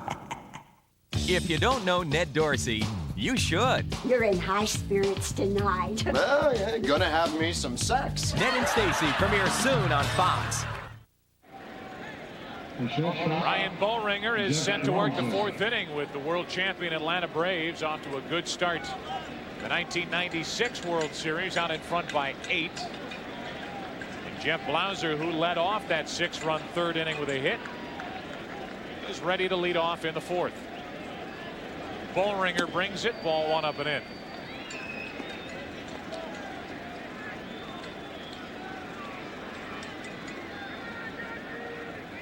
You can charge 7 of the 8 runs scored by Atlanta to the starter, Andy Pettitte.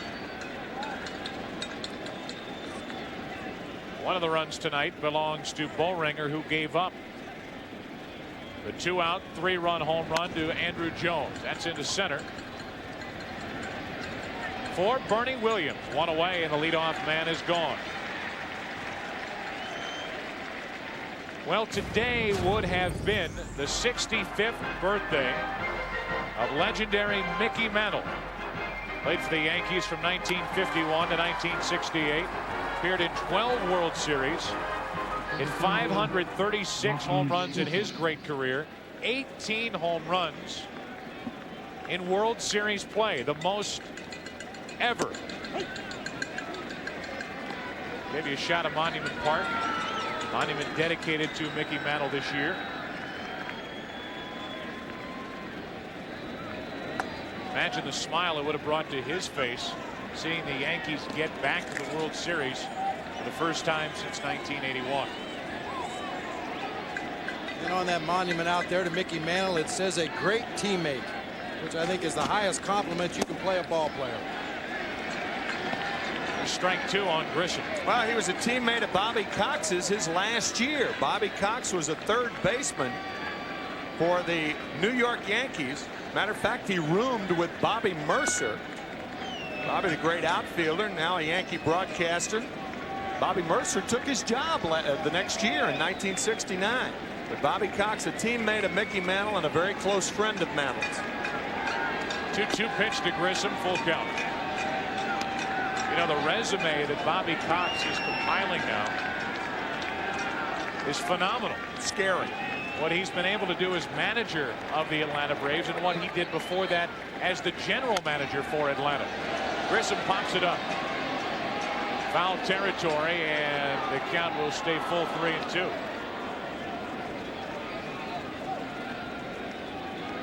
Monument Park has been here at Yankee Stadium since 1932. To stroll through Monument Park. First monument, Miller Huggins, responsible for 6 pennants, 3 world championships. Monuments out there to Gehrig, Ruth, Edward Barron, DiMaggio, Mantle. Grissom flies to left. 2 out here in the 4th inning.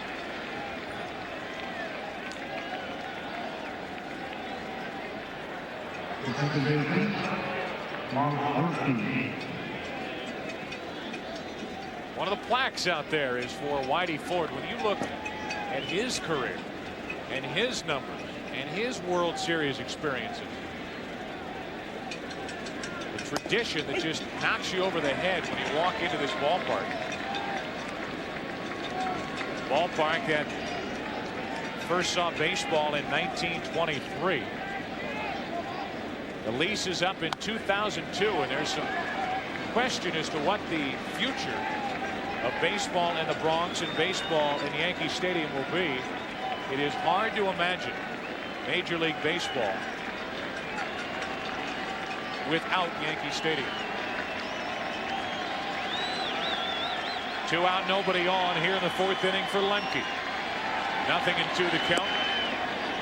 Ballringer missed the outside corner. 1-2.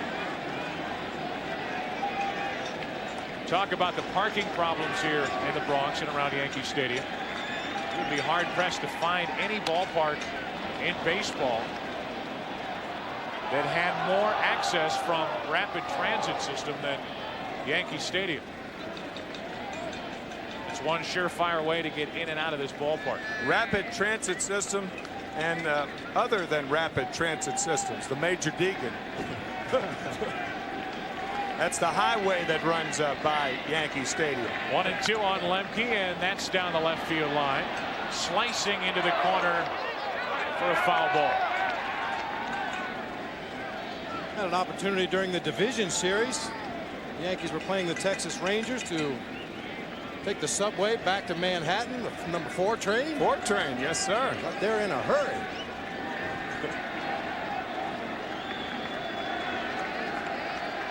The Fox puts you on the subway, huh? Voluntary. 1-2 the count on Lemke. 2-2. I'll tell you, the Atlanta Braves have taken the A train tonight. Andrew. And they've taken this crowd right out of the game, which at the beginning of the night seemed like it would be such a factor. The Braves have taken it right to the Yankees. Now Lemke down the line. Didn't get out of the box, and Martinez will take it himself. The Braves go in order for the first time since the first. Out of the 4th inning, Yankee Stadium, 8-0 Atlanta. Would a man attack the peak of K2 if a remarkably soft pair of pants were placed there? Would a man tread the lip of a volcano for pants that were pure cotton yet wrinkle-free? Would a man brave the trackless Sahara for pants that were suitable for work and play? A man would, if he were a fool, because he could go to the store and say, yes, I'd like to try on the ultimate pant, new by Hager. Besides, your wife won't let you go to the Sahara anyway.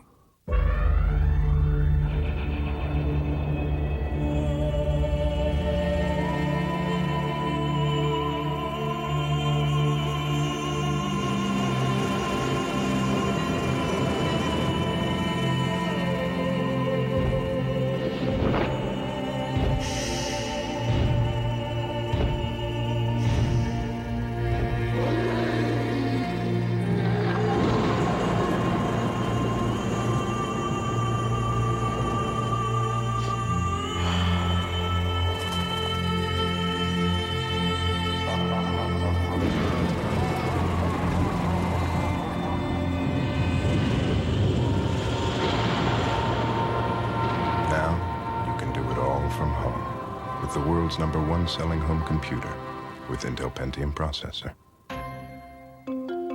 Packard Bell. Wouldn't you rather be at home? Watch your step, darling. Laura, my darling. 100 years ago, Henry Weinhard made the West's finest beer. Evening, Mayor. And served it in the finest establishments. 2 Henrys. Henry Weinhard crafted his beer with pure spring water and rare Cascade hops because he knew It's called a coaster. that even in the Northwest Territory, Ticket? people could still appreciate the finer things in life. 23? Will you go out west with me? In just 5 days, You can't stop it. the wait will finally be over. The killer. He's got more bodies. Millennium series premiere Friday on Fox. There is former Commissioner Peter Ueberroth on your left. To his left, your right, is Chase Carey, Chairman and CEO of the Fox Network. Sitting, watching a lot of Atlanta Braves dent home plate. Atlanta 8 runs on 7 hits. Yankees have to get to work. Cecil right through it, strike 1. Fielder, then Strawberry, then O'Neill. Everybody gets on Mariano Duncan here in the 4th inning for Joe Torre.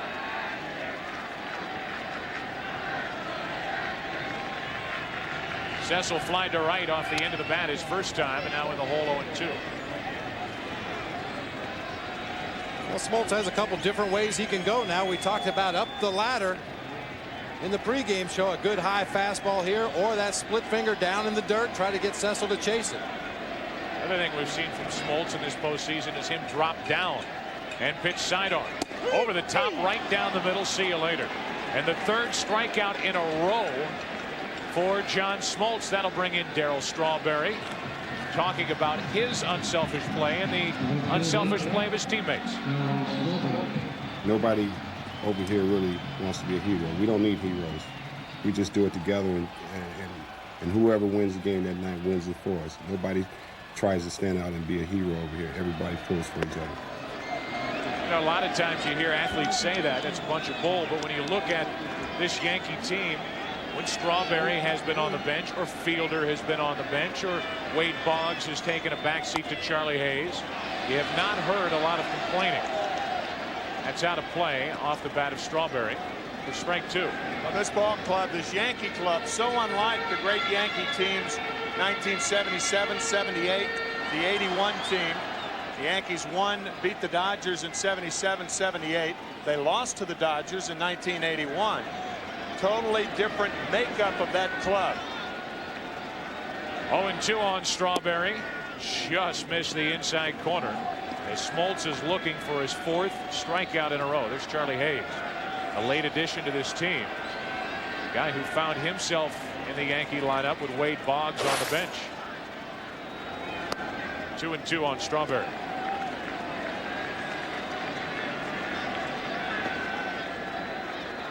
Tim Raines, another example. Someone who's been on the bench for the better part of the year. Bothered by a bad hamstring. 2-2 to the right side for McGriff. The race. Got it. 2 out.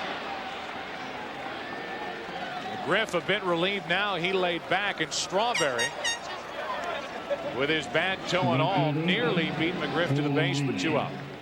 Meanwhile, the Yankees have not hit a ball hard all night. The only base runners have been walks. 2 in the 1st, 2 in the 2nd. John Smoltz pitching a no-hitter. Bottom of the 4th inning, 2 out, nobody on. Here's O'Neill.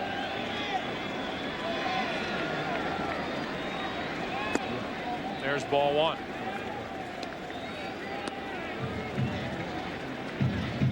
David Cone will pitch game 3, which will be the first game of this series to take place in Atlanta.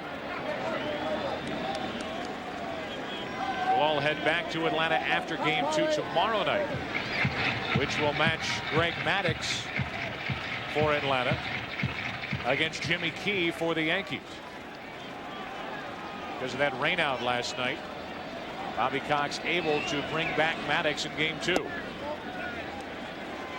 Prior to that, Denny Nagel, the left-hander, was scheduled to start tonight's game if tonight's game would have been the number 2 game, but now Nagel has been moved back to Wednesday night. 2 out, nobody on. 3-0 pitch. And And O'Neill with his club down by 8. Tanking all the way. There's Jimmy Key. Start tomorrow night.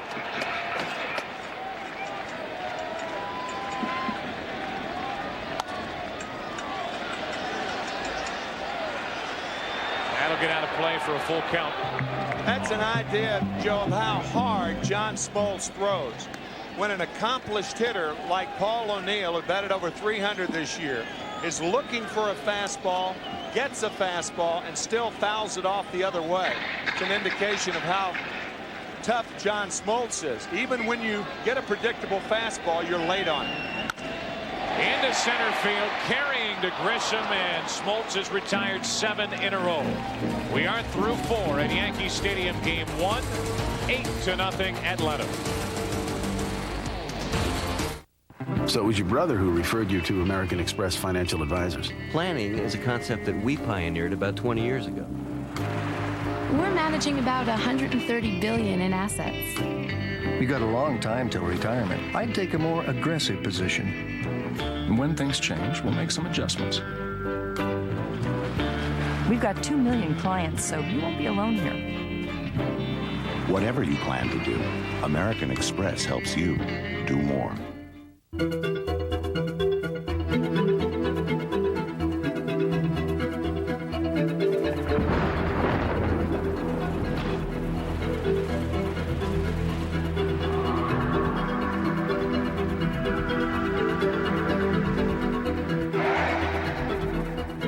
Chevy Blazer, the only sport utility vehicle with a driver control system.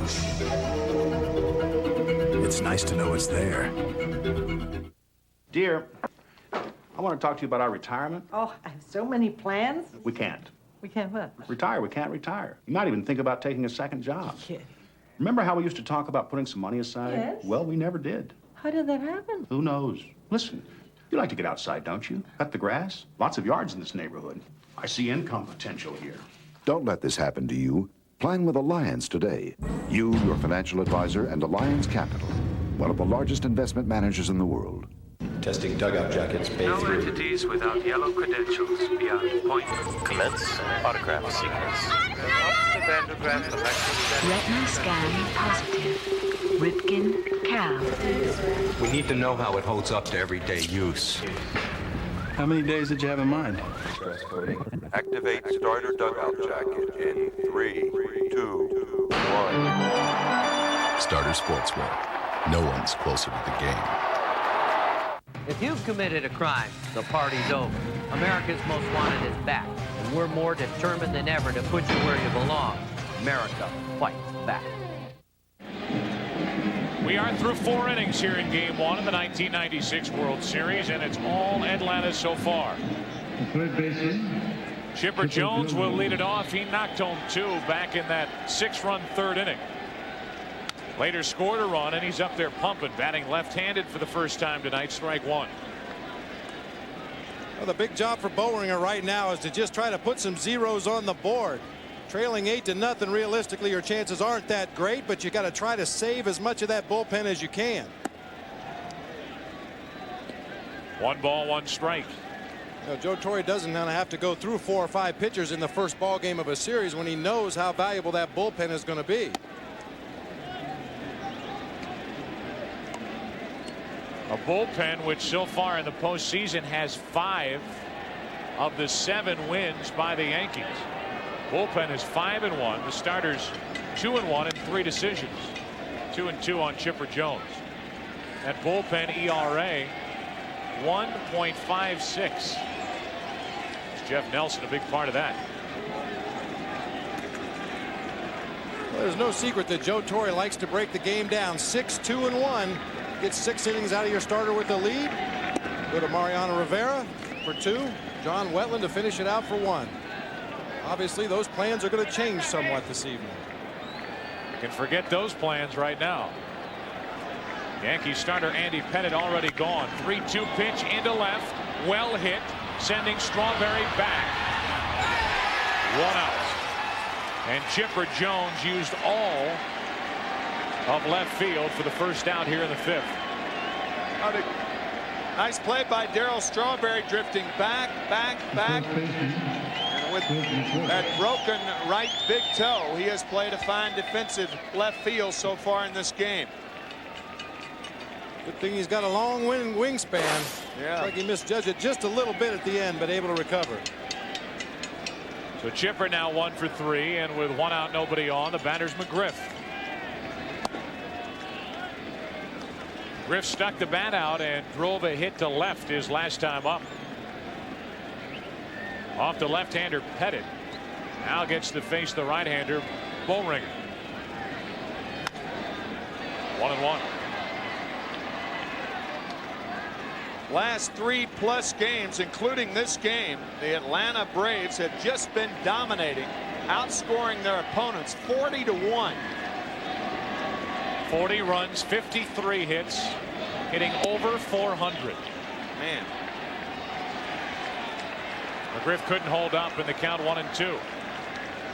You think of this Atlanta offense, 17 extra base hits, 1 run, and that 1 run scored on a wild pitch. Yeah. It's over the last 4 games during this postseason. 2-2 on McGriff. Combine that with an Atlanta ERA, the 10 previous games of 1.62. There's no secret as to why they're here. That's down the line, hooking off the pole for a home run. The 3rd home run of the night for Atlanta, first for McGriff, and it's 9-0 Braves in the 5th.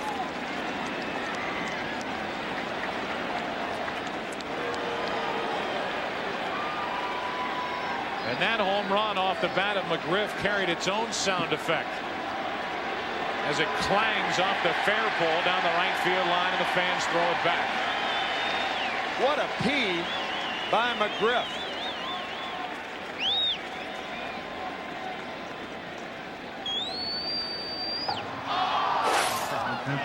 I thought we had that pole mic. Don't need it. Eddie Michael picked that up. 1 out, nobody on, 1 run in, and a strike to Javi Lopez. You know, we touched earlier briefly about the deepness in the gaps in center field here at Yankee Stadium, but the short porches down both lines can be taken advantage of by pull hitters. 1 ball, 1 strike on Lopez. Coming up in the 9th inning, Tim, Bob, and I will award today's Chevrolet Player of the Game. Might go ahead and do that right now. 1 ball, 1 strike. That's back and headed out of play for strike 2. However, as all votes in right now are for Andrew Jones, don't forget about Smoltz. Yeah, right. Who's gone 4 hitless.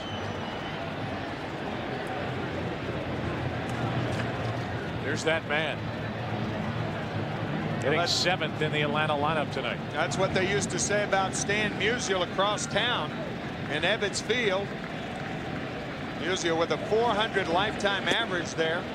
They kept saying, there's that man again.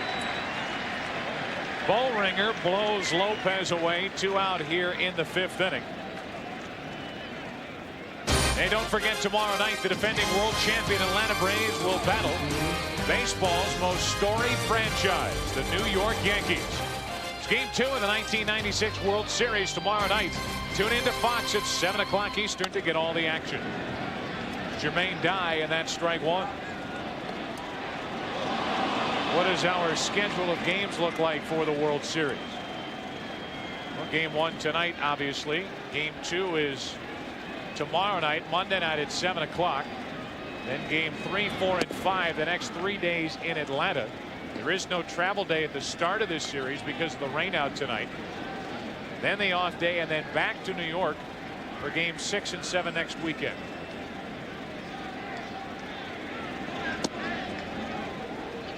Two balls and a strike on Jermaine Dye, who is 0 for 2. 9-0 Atlanta. Top of the 5th inning. Into right center field, well hit. Near the track, Williams pulls it in, and we are through 4 1/2. Halfway through it, Yankees in a big hole. Come to bat in the bottom of the 5th inning. Smoltz and the Braves out in front by 9.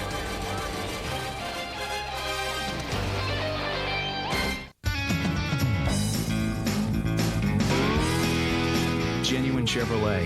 Then and now, the cars more Americans trust.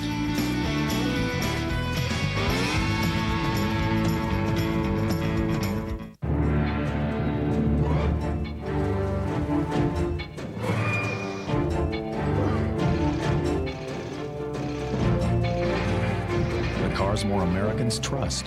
Genuine Chevrolet.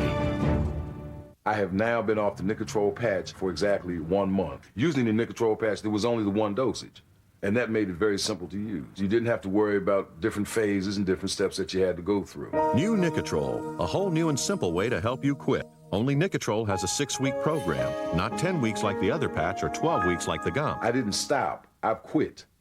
And to stop is momentarily. To quit is for good, and that's what I've done. 6 weeks, 1 step. Take control with Nicotrol. Face it, no other razor shaves closer or with more comfort than Gillette Sensor XL.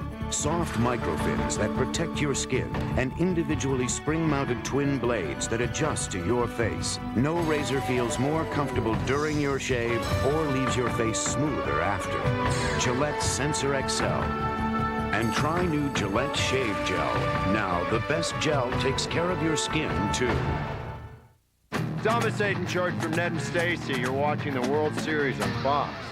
A baseball moment from The Simpsons. Hey, better swing!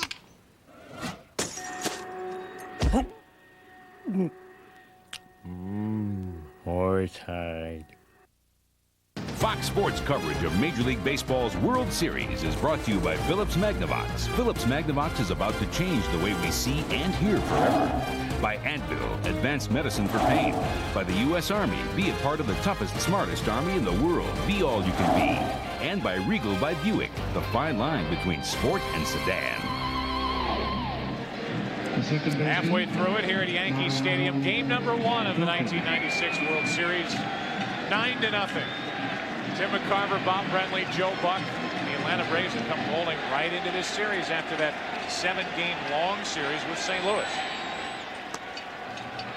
Leading it off is Mariano Duncan. He takes ball 1. Looks like a carryover from Thursday night when they beat the Cardinals 15-0. They have not let up. Duncan, then Leyritz. First 2 up here in the 5th inning, then back to the top of the order. Only base runners against Smoltz have been the 4 walks. Big swing by Duncan, 2-1. Not only were the Braves weary after that game on Thursday night, as you look at Jim Leyritz on deck, then they get to New York the next day, and the press had it took 3 hours to get from Newark to the ballpark here at Yankee Stadium. Bobby Cox telling us today that it took 4 hours to get from the Newark airport here to Yankee Stadium. Then they worked out for about an hour and a half, and it took them 2 hours to get back to the hotel because of all the rain on Friday night. Showing no signs of weariness so far. 2 balls, 2 strikes. That's into right field off the end of the bat for Jermaine Dye. That's Jermaine's first chance to get acquainted with the fans out in right field. 1 out. Here in the bottom of the 5th inning, this copyrighted telecast is presented by authority of the Office of the Commissioner of Baseball and may not be reproduced or retransmitted in any form without express written consent. 1 out, nothing shaken for the Yankees. 5th inning. Here's Leyritz. Well, it's been a topic of conversation before concerning rest. Is it more to your advantage to have the time off to enable some injuries to heal, enable some guys to get extra batting practice, extra rest? Or is it more to your advantage to come right out of one series and into another? 1-1 on Leyritz. I do believe yesterday was an important day for Atlanta to get off, however. For no other reason, it allowed Bobby Cox to get his rotation in line. Right. There's a strike, and it's 1-2. But you talk to Bobby Cox, and he says, I don't care. If I had it the other way, if I had Nagel going in game 2, you're going to see them all anyway. Who cares? It's the way he approaches it. I guess it's that easy when you have this kind of pitching.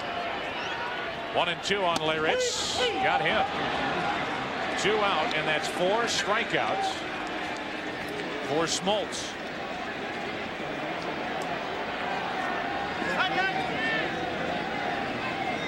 We showed you a couple innings ago that John Smoltz had actually thrown more balls than strikes, but last couple innings he seems to have it zeroed in. Here's Derek Jeter, 22 years old. He plays like he's 29 years old. He's one of those guys that, if you watch him play, it looks like he's been around longer than he really has. Last season had only 48 at bats. So eligible as a rookie this season, and he will win the American League's Rookie of the Year award running away.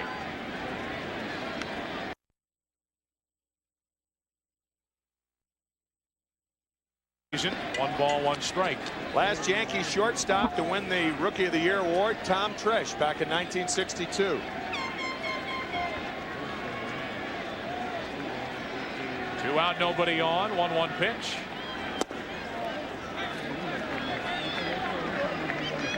It's hard to argue with a .314 batting average, 10 homers, 78 RBIs, and also playing the second most demanding position on the field and playing it very well. 2 balls and a strike. I would assume the most demanding would be the position that you two play. Without a doubt. I think that's across the board. That's accepted. And as I said earlier, doing it in a city and in a ballpark where they haven't always been receptive to young players. 2-2. Full count. Rookie leader in the American League. First in runs batted in, second in average, third in home runs, but the total package pushes him out in front of the rest of the pack. 3-2. A 2-out walk. That's been the only problem for Smoltz so far. He has walked 5. I'll tell you what, when John Smoltz throws a 3-2 slider to Derek Jeter with an 8-run lead in the 5th inning, that means he's thinking about a no-hitter. That's my read on that last pitch. Be interesting to hear John's answer to that, and I'm sure he'll be answering that question. You know, when did you start thinking about a no-hitter? When you throw a 3-2 slider with an 8-run lead in the 5th inning with 2 out and nobody on, you're thinking about it. 5 walks up until tonight in 3 prior starts, now 5 tonight. So control has been a problem. Ball 1 now on Boggs, who is 0 for 2 with a couple of groundouts. I said an 8-run lead for getting Fred McGriff's home run, a 9-run lead. It's even more of a reason to throw a fastball. Yeah, right. One more reason. Right. 1 ball, 1 strike on Boggs.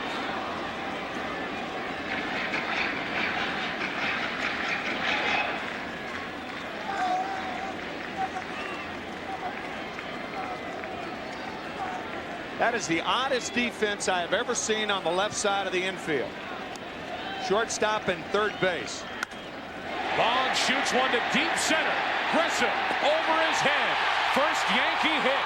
Here comes Jeter with a first Yankee run. It's 9-1.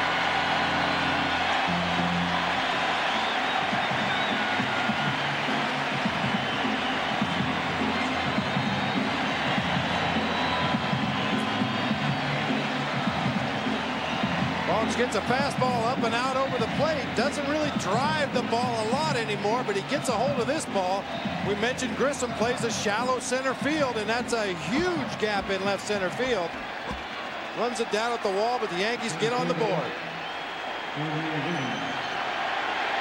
That ball was crushed. The first hit of the night for the Yankees produces their first run. Now Bernie shoots one to center. Grissom right there. And the 5th inning will come to a close, but not before the Yankees get on the board. There will be no shutout in Game 1. It's 9-1 Atlanta through 5. Hey, help me figure this out. Usually the more gizmos you want, the more money you gotta spend. Then there's a Chevrolet Cavalier. It gives you a lot of the same gizmos that make expensive cars easy to live with, for about half the price. If you forget to lock your doors, the Cavalier is still protected by a gizmo called the theft deterrent system. If you leave your dome light on, it turns it off. My house doesn't even do that. Get the car that's easy to own, a Cavalier. Genuine Chevrolet. The cars more Americans trust.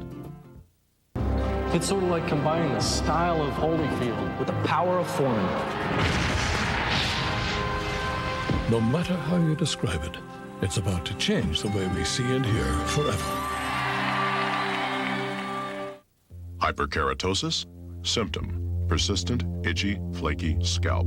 Solution: Neutrogena T-Gel. It works. Neutrogena T-Gel Shampoo. Recommended #1 by dermatologists. Boston Market, the place that made hot hand-carved Boston Carver sandwiches famous, proudly announces the new $4 chicken carver combo. A chicken carver, side, and regular soft drink for $4. Hurry in for a chicken carver piled high with real cheese on a bakery roll, plus a freshly prepared individual side and a regular soft drink for just $4. The $4 chicken carver combo, only at Boston Market. Hurry in now. Offer ends October 20th.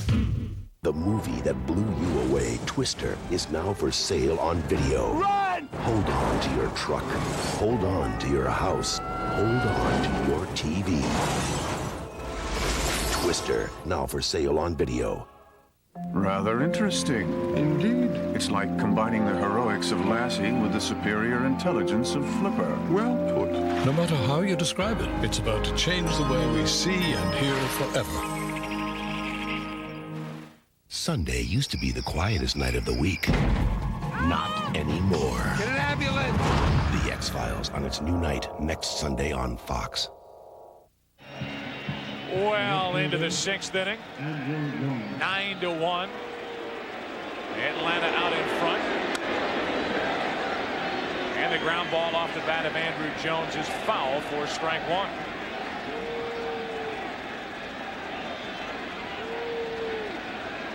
Smoltz gives up his first hit, which produces the first run. But I think, Tim, he was more upset with the walk to Derek Jeter. Yeah, you could see him say stupid. That 3-2 slider that he threw to Jeter. He wasn't upset about the Boggs hit, but he did say stupid. That was just stupid.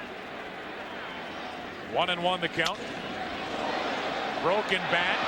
Boggs safe. They would have had him if Tino Martinez was able to dig it out, and if they got Andrew Jones on a ball hit to third with the bat ending up by Wade Boggs, that would have been one of the best plays you'll ever see. Well, the bat actually hit Wade Boggs, I believe. I think it hit him in the left leg.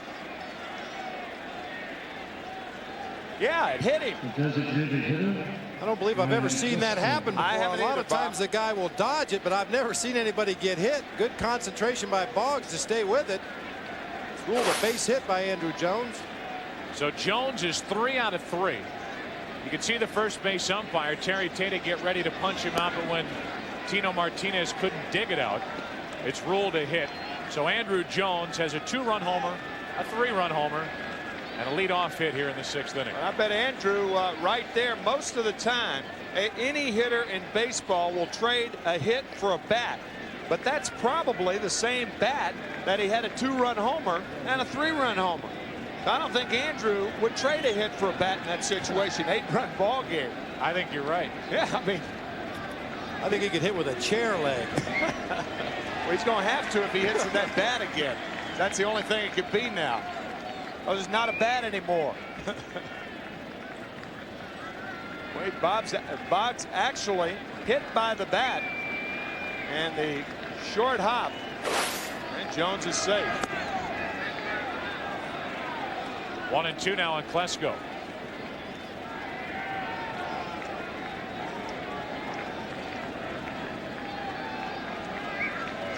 Andrew Jones aboard with nobody out here in the 6th inning. A 9-1 Atlanta lead, and there's the double play ball booted by Duncan. Everybody is safe. Taylor made, and Duncan could not come up with it to his right. It's ruled an error, and it's the second postseason error for Mariano Duncan. Well, Duncan is in there more for his offense than his defense. A very routine play, just hits off the heel of the glove and throws it away at the end of the play, but fortunately it doesn't get far enough away for anybody to advance. Looked like he tried to shovel it off before he had control. Looking up right there, the ball hit the heel of the glove. Now the toss too late. So a single and an error, and now Blauser, who is 1 out of 2, looks at a ball.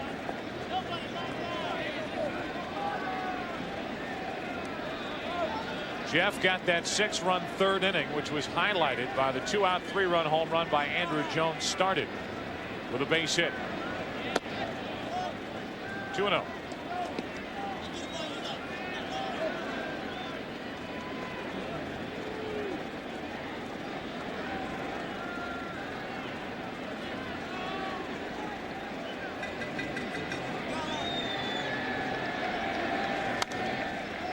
Balls and a strike on Blauser.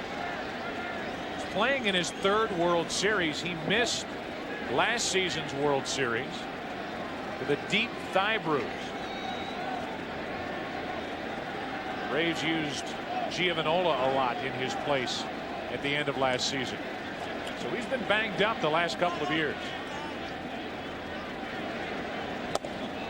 3-1 now on Blauser.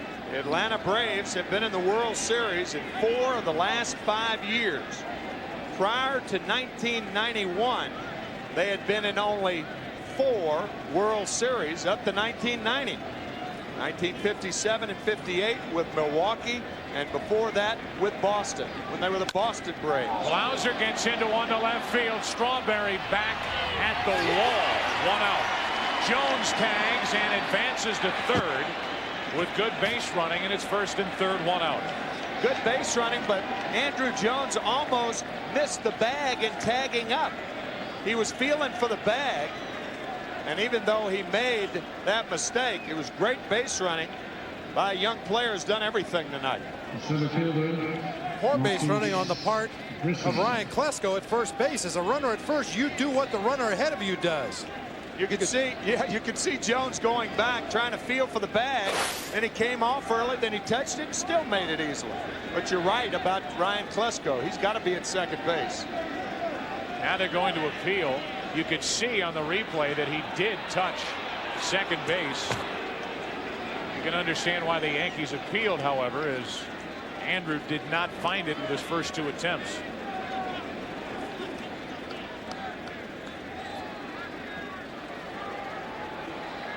Don Zimmer on the left with Joe Torre on your right. What a year and what a ride those two have had this season. Out of play for strike 1. As the trail runner on that play, you do whatever the runner ahead of you does. If he tags, you tag. And because the play is in front of you, if you start to second base and see the throw going to second base, you can stop and retreat to first base. It's first and third, 1 out. Tough to double Marquise Grissom. There's the base hit to left field for Grissom. In to score is Jones. And it's 10-1 Atlanta here in the 6th.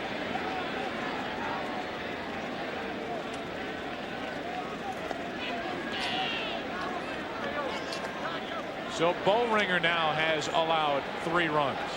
7 runs charged to the starter Pettit. The second baseman, Mark Lemke. So 2 hits, an error, 1 run in the inning. Back to a 9-run lead as David Weathers, the right-hander, gets ready for the Yankees in their bullpen. 2 on, 1 out for Lemke. To the right side and through. Here comes Klesko. The throw by O'Neill is late. Over to third is Grissom, and it's 11-1 Atlanta.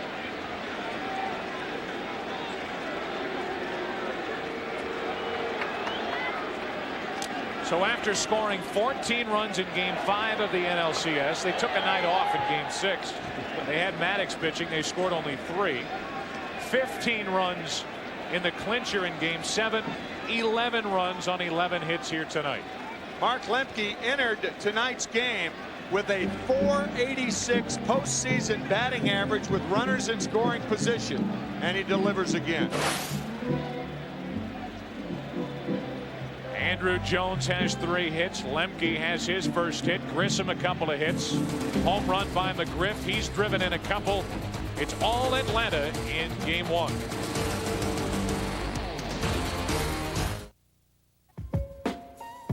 Hey, we should use this song in the movie. What movie? It's a movie me and Lil did. We're playing cops. renegade cops, loose cannons. What part of the word undercover do you clowns not understand? But Sarge, it was a setup. As soon as the game ended, everything went crazy. It was Penny's fault. I was just discussing a community Well, I'm watch taking you program. both off the case immediately. Get your feet off the desk. It's called double action, you know, and it's gonna be real cool. Sounds cool. The Academy don't recognize this. We got a problem. There's a place in New York owned by the biggest sports stars around. You know, I liked him with long hair. And you never know when they'll show up. Long. Short. It's the official All-Star Cafe. Henry Griffey Jr., 301 lifetime average. Where the owners are always willing to help out. Excuse me, it's 302. So if you go, bring the right stats and the right card. Visa, because the All-Star doesn't take. American Express. 301 lifetime average. Visa, it's everywhere you want to be.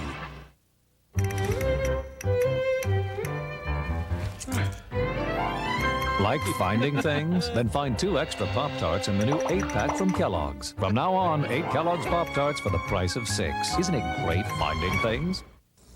In a side-by-side comparison,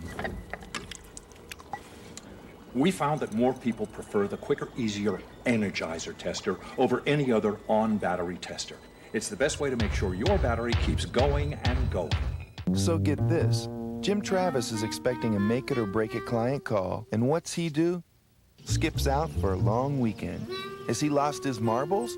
Nope, he's got MCI One. The client dials a single number, and that one call goes to Jim's office, then his cell phone, and right to Jim. Jim Travis.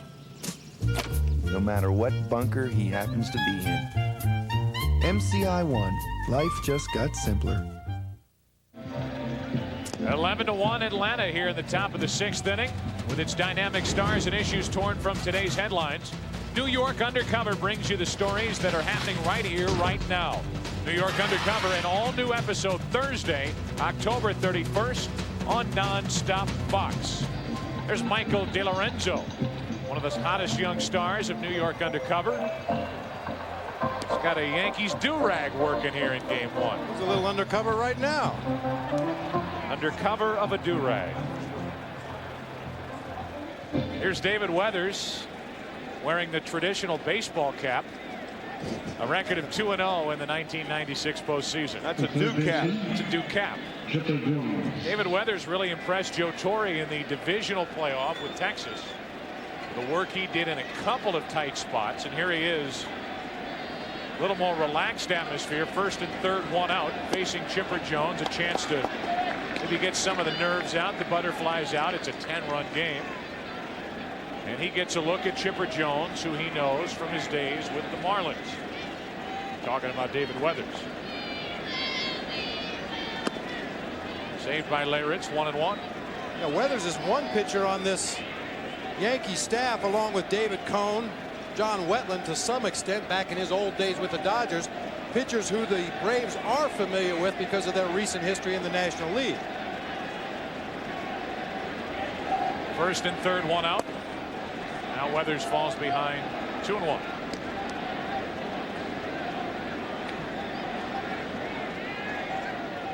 Bullringer went 3 innings, allowing 4 runs on 5 hits, still responsible for the 2 on. He allowed 2 home runs along the way. Big swing by Chipper Jones, 2-2. Grissom is on at 3rd. He has an RBI hit in this inning, as does Lemke. He's at 1st. 2 runs are home, and it's a 10-run Atlanta lead.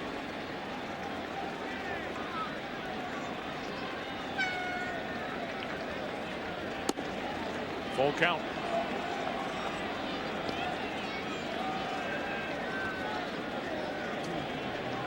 Griff on deck. He's driven home 2.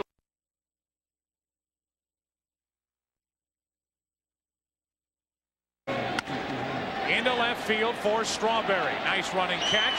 Here's Grissom. The throw cut off. And it's 12-1 Atlanta, as Jones drives in his 3rd of the night.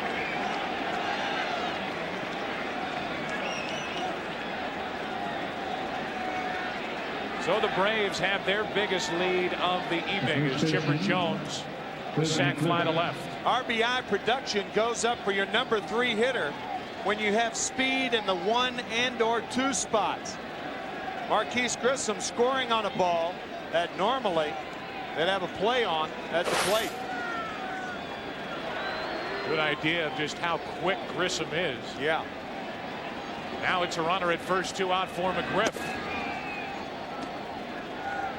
Fred played the foul pole his last time up. It's a nice sound, says Fred.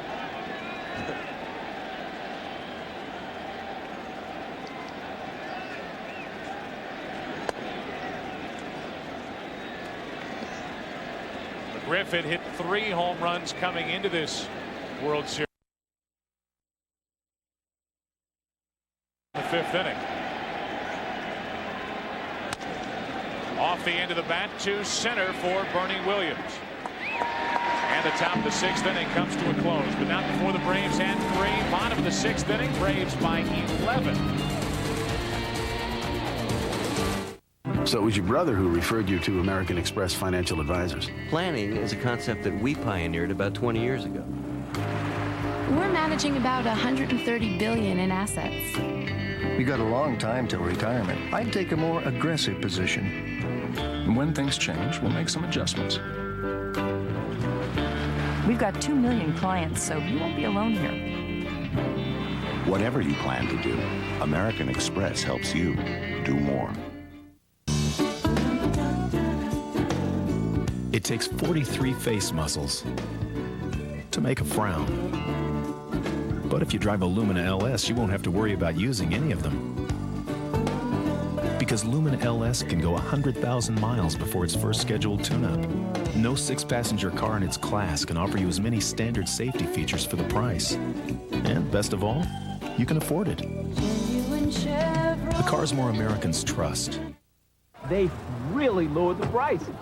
Most restaurants, they go up. This place, they go down. I can't get him out unless there are low prices. Under $10. Red Lobster introduces new low prices. Now 15 luscious dinners under $10. You get shrimp, crab, salmon. Try our succulent shrimp combo. Savory scampi and beer-battered shrimp. I like shrimp. I'm a shrimp eater. With salad and Cheddar Bay biscuits, all this just $7.99. New low prices at Red Lobster now. Then we can even afford dessert. So what a wonderful place.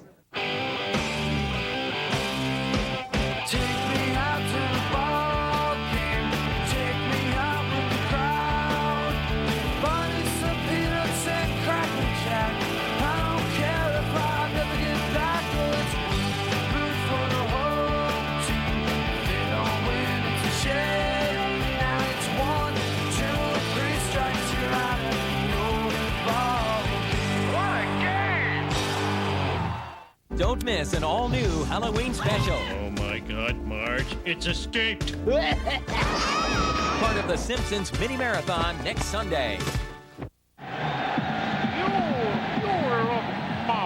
Does look marvelous. No wonder he's downcast. The Yankees are losing. A huge Yankee fan. It's a Fox Sports graphic for Billy Crystal. I hate it when that happens. It's Bob Watson. He can't like what's happening here tonight. Bottom of the 6th inning, a 12-1 game.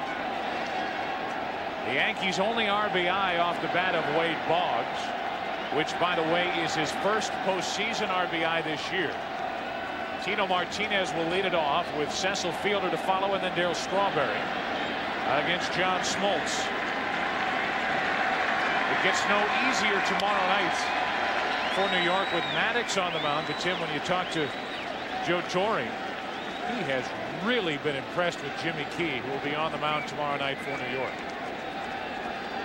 Jimmy Key, much the same pitcher as Tommy Glavine of the Atlanta Braves. And Joe Torre hoping that Jimmy Key is as effective as Tommy Glavine has been for the Atlanta Braves.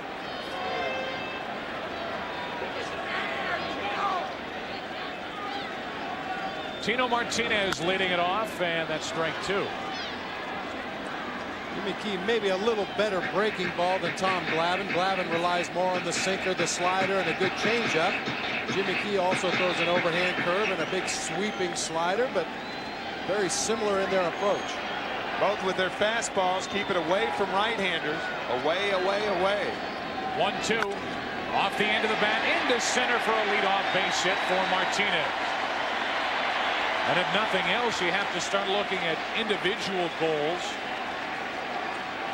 And individually speaking, Tino Martinez hit only 182 during the LCS and has not driven in a run, needs to get going. That's good hitting right there. That fork ball low and away. Goff to left center.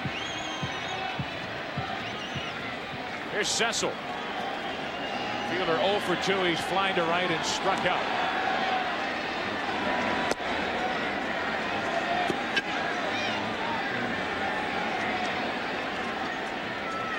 The numbers for the postseason. During the regular season, I mean, you don't talk about Cecil Fielder as having a great 1996, but he did. Shoots one into deep right center. Grissom back to get it as it falls short. Didn't get all of it, and Fielder is 0 for 3 during the regular season. Just to finish the point, Fielder hit 39 home runs and drove in 117. Not too shabby, huh? Not at all. 1 on, 1 out. As it starts to rain here at Yankee Stadium, Darryl Strawberry digs in. Little drizzle here on Sunday night.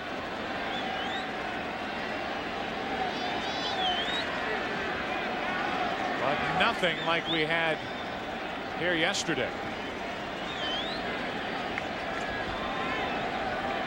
Coastal flooding yesterday, right? This one I understand. Coastal flooding.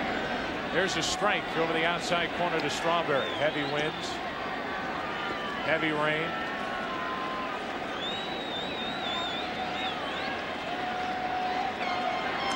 That thing arrived on time.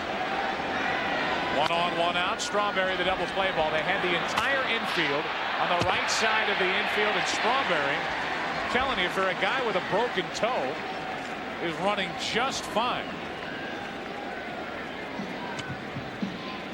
Quite a shift the Braves infield puts on, and Strawberry hits right into it. We'll see him getting down the line. Stretching out to beat that relay throw on the very unusual 4-5-3 attempted double play. Because of the shift, Chipper Jones, the third baseman, covered second base. That's another first. I've never seen a third baseman covering second on a double play attempt. One luxury the Braves have, however, is that Jones came up as a shortstop. Yeah. So he's not afraid to cross the bag and attempt a double play. Now the rain picks up a little bit. 100th pitch of the night coming for Smoltz, and it's low. 2-0 on O'Neill. A leadoff hit by Martinez. Fielder fly to rather deep right center. Strawberry bounces into the force out, and now O'Neill is 0 for 1 with a walk.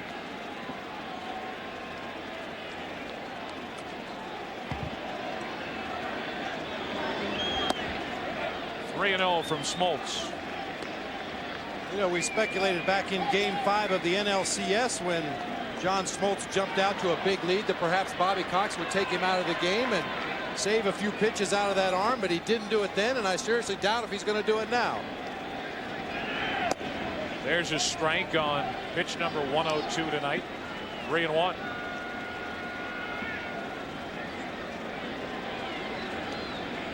Paul O'Neill trying to figure out John Smoltz. Full count. Talking about last Monday when Atlanta beat the Cardinals 14-0. That was in Game 5 to keep the Braves' hopes alive. And the reason that you would think he would do it then was to come back and pitch in relief in Game 7. With Strawberry running, O'Neill pops it up. Fighting the raindrops.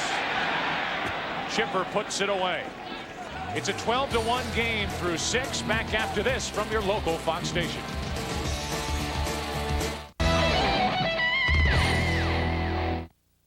This is a Fox News update. Election day in Nicaragua, the communists try to get voted back into power. And in Japan, the conservative prime minister was reelected. This has been a Fox News update.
It's raining on Raines in left field as he takes over for Dale Strawberry. We are into the 7th inning, a 12-1 Atlanta lead. John Smoltz shaking hands as he heads back to the Atlanta clubhouse. He'll give way to the Atlanta bullpen. Through 6 innings, he allowed 1 run on 2 hits. David Weathers back to work, and here's Javi Lopez, ball 1. Nick Michael will be next in for the Braves. Well, we talked about Smoltz staying in Game 5 of the NLCS, but at that point, the only reason to save him would be to pitch relief in Game 7. This is a different situation. He's going to have to come back on 3 days rest. Right. So Bobby Cox trying to save as much wear and tear on that arm.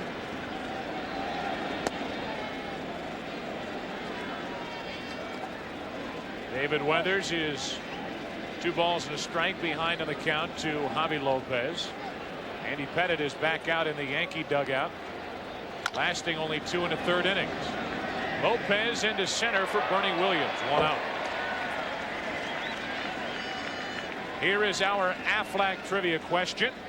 Good friends at Aflac, which pitcher started Game 1 of the World Series the most times? I'm going to throw out Whitey Ford. I was going to say it could be the guy that we were talking about earlier. His last start of a World Series game, 1964. I believe his first start was 1950 or 51. 22 World Series appearances for the great Yankee left-hander.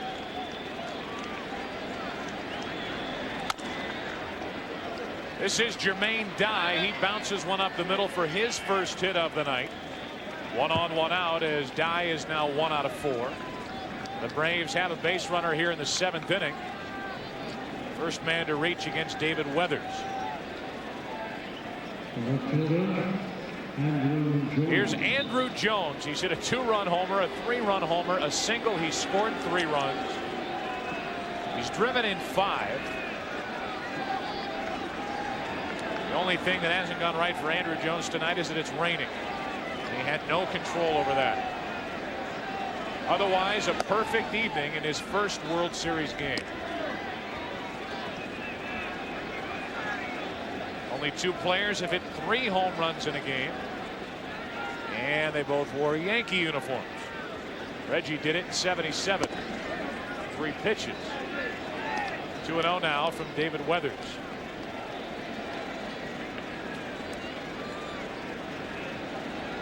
Rain picks up a little here at Yankee Stadium. 1 on 1 out. And the double play ball. Jeter flips out over to first. Can't get it. Bad throw. And it's a 6-4 force out. No error, but Andrew Jones is on with 2 out to keep the 7th inning alive for Atlanta. Bobby Cox talks about Andrew Jones as being a 5-tool player, which means he hits for average, hits for power, can throw and run, as he shows right there. He had that beat anyway. Even a good throw doesn't get him. Looked like a routine double play ball. Now Klesko grounds to Jeter. He'll step for the final out. No runs, a hit, a man left. The Braves have left only 2 tonight. They've scored 12. They lead by 11.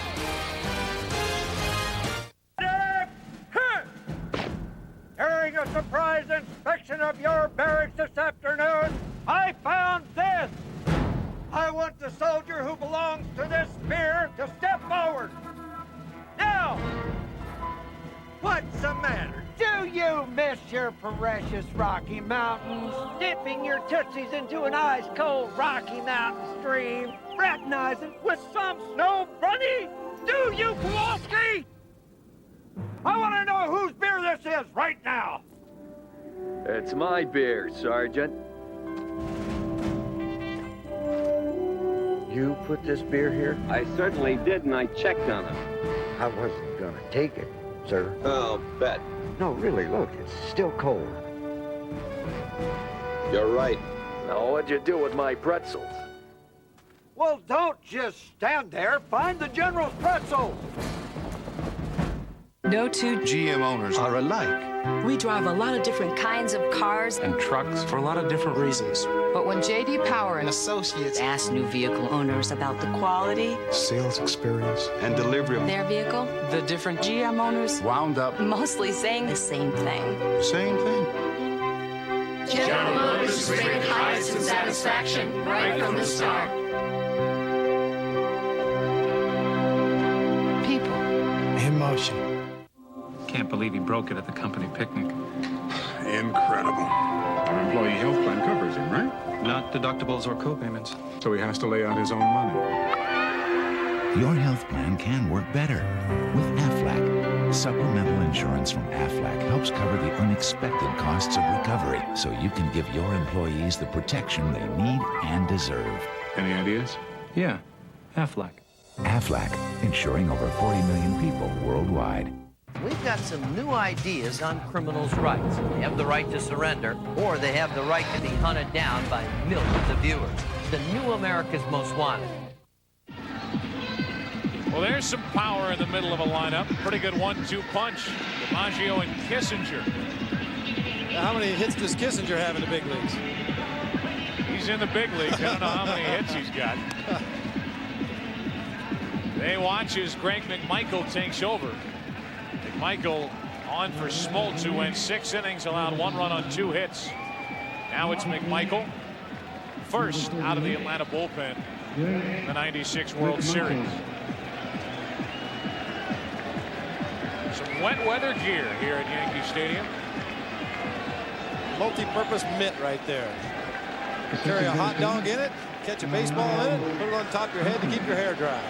Here's Duncan leading it off with Larritz and Jeter to follow. Against McMichael, it's one changeup after another. Strike 1 on Duncan. I'm sure Bobby Cox is getting McMichael in there to try to boost his confidence. He's been less than effective in the postseason. Real good opportunity following the hardest throw on the Braves staff. Tough play off the bat of Duncan. Very good play by Blauser, 1 out. And Duncan 0 for 3. Sometimes you can make a pitcher look more effective depending on who he follows in the game. John Smoltz was throwing very hard, as you see Duncan's ground ball up the middle. McMichael, a changeup pitcher following the hardest thrower on the staff, I would think should be very effective at this point in the ballgame. Well, his one loss against the Cardinals put the Cardinals up 3-1 against the Braves. That was in Game 4 when he entered the game, and in 1+ innings, 1 1/3 innings, gave up 4 runs. That was 1 week ago tonight. He came on to allow a pinch hit 2-run triple to Dimitri Young. Infield hit by Clayton, and then next inning a game-winning home run by Brian Jordan. 1 ball, 1 strike. So one thing that Bobby Cox was still kicking the dirt about after that series, that darn Game 4. The Braves came away with a 4-3 win in that series over St. Louis to get here.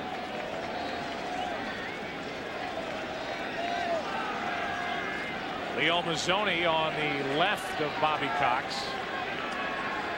To our right in his 6th year as pitching coach with the Braves. Little fly ball into center for a 1-out hit off the bat of Larritz. On for the 2nd time tonight. Well, we gave you our Aflac trivia question. Which pitcher started Game 1 of the World Series the most times in history? Our Aflac trivia answer, Whitey Ford, 8 times.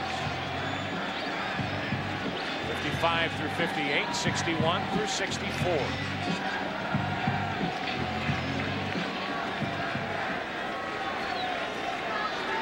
Ford, a New Yorker, fearless. Here's Jeter. 1 on, 1 out. Jeter 0 for 2 with a walk, and the only run scored tonight for the Yankees. Most teams that open on the road in the World Series would be satisfied being 1-1. I think Braves win tonight. I think they're going to be dissatisfied if they don't go back to Atlanta 2-0 with Greg Maddux going tomorrow night. Meanwhile, there's no secret as to why Joe Torre, instead of going with Pettit and then Cone, goes with Pettit and then Key. Right. Try to get at least a win here at Yankee Stadium. Hope for a win in Atlanta and get this series back to New York. And with Pettit going a little over 2 innings tonight, it wouldn't be unreasonable for Joe Torre to think about bringing Pettit back on Wednesday night instead of starting Kenny Rogers, who is slated to start at least before the game tonight. Over the inside corner and the strikeout for McMichael, and Jeter didn't like it. Well, that's good pitching by McMichael. You get a hitter leaning. Watch Jeter. Leaning out over the plate, fastball in, locks him. All that putting the hitter in the rocking chair. You get him leaning out over the outside part, you throw it inside. You get him opening up, looking inside, you throw it outside. Batters continually rocking back and forth. The rookie Jeter 0 for 3 tonight. Here's Boggs. And there's strike one from McMichael. You hear it all the time in baseball. Denny Nagel up and throwing. Just throwing between starts, one would think. And keeping the ball down is the most effective way to pitch. Up the middle, base hit off the bat of Boggs. Leyritz will move to third, and it's first and third, 2 out.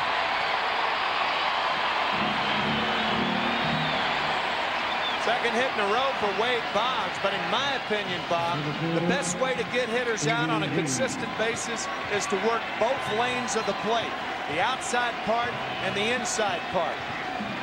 Not saying that keeping the ball down is not important. You get more hitters out working in and out than you do down. Now runners at the corners, 2 out for Bernie Williams.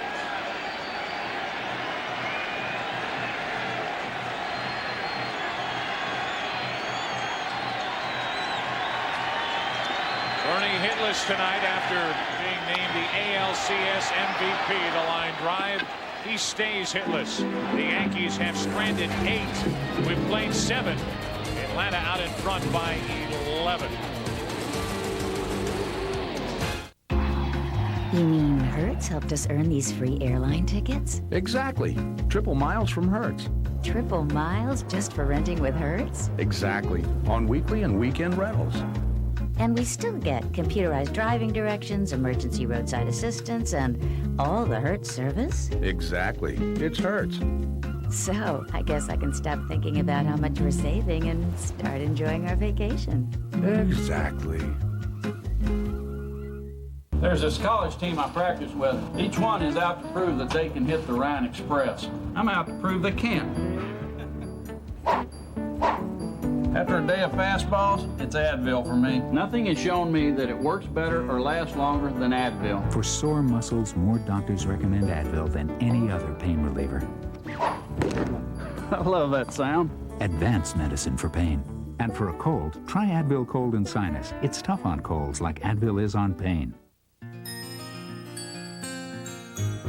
The Regal GS was painstakingly refined to minimize engine noise.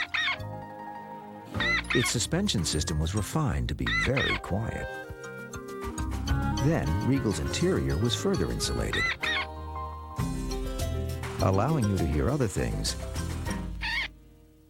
you may not have heard before. Regal by Buick, the fine line between sport and sedan. In a side-by-side comparison, we found that more people prefer the quicker, easier Energizer tester over any other on-battery tester. It's the best way to make sure your battery keeps going and going. Introducing McDonald's Deluxe Sandwiches. They're new, they're big, with fresh toppings and a bakery soft roll. The average adult has over 8,000 taste buds. Get ready to use them all. It's McDonald's with a grown-up taste. You're just 5 days away from the series People magazine calls the best new show of the year. The 1,000 years is over! Millennium series premiere Friday on Fox. We play 7 here at Yankee Stadium, Game 1 of the 1996 World Series. Our game summary. Andrew Jones, 2 home runs in his first 2 at-bats. Just 19 years old. Fred McGriff hit a solo home run down the line off the foul pole. Andy Pettit, the starter for New York, lasted less than 3 innings, allowing 7 runs.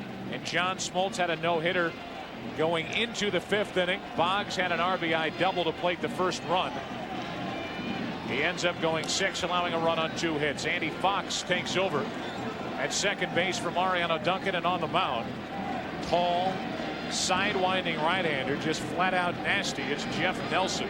A lot of elbows and kneecaps, a lot of motion. Throws a hard sinker, a hard slider, occasional changeup. Number 17, Luis Polonia. They're going to start with a pinch hitter here for Blauser after Weathers goes an inning and 2/3, no runs on a hit. Luis Polonia, who played here at Yankee Stadium in '89 and '90 and in '94 and '95. Leading it off, taking a ball. As a matter of fact, there were only 2 Atlanta Braves that had played in Yankee Stadium before tonight's game. And that was Louis Polonia and Fred McGriff. So Polonia, a little tune-up for later in the series. 1 ball, 1 strike. I think they like it here, leading 12-1. You see that drop down low 3/4, almost sidearm delivery from Jeff Nelson. Strike 2 on Polonia.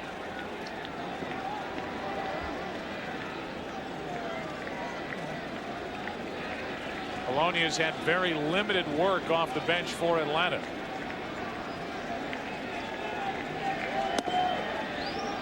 That missed. 2 balls, 2 strikes. Somebody had a blowout. Or somebody's just bored.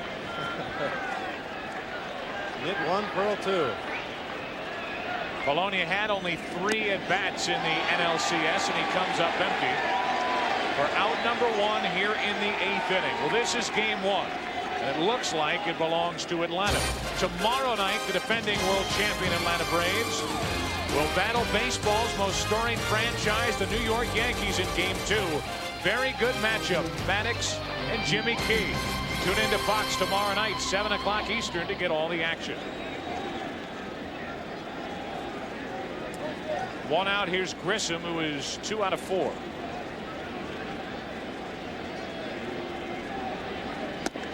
How about that breaking ball? Grissom is bailing, and it's over the heart of the plate for strike 1. That's how tough Nelson can be against right-handed hitters. Little bail and wail into center field, into the glove of Williams. 2 out. Yeah, it's not necessarily the breaking ball, it's how the breaking ball is delivered. When a guy that tall drops down that much and throws a ball over the fat part of the plate, it looks like it's outside because of where you're going. A World Series fact, worst game 1 defeat, Chicago over LA in '59, 11-0.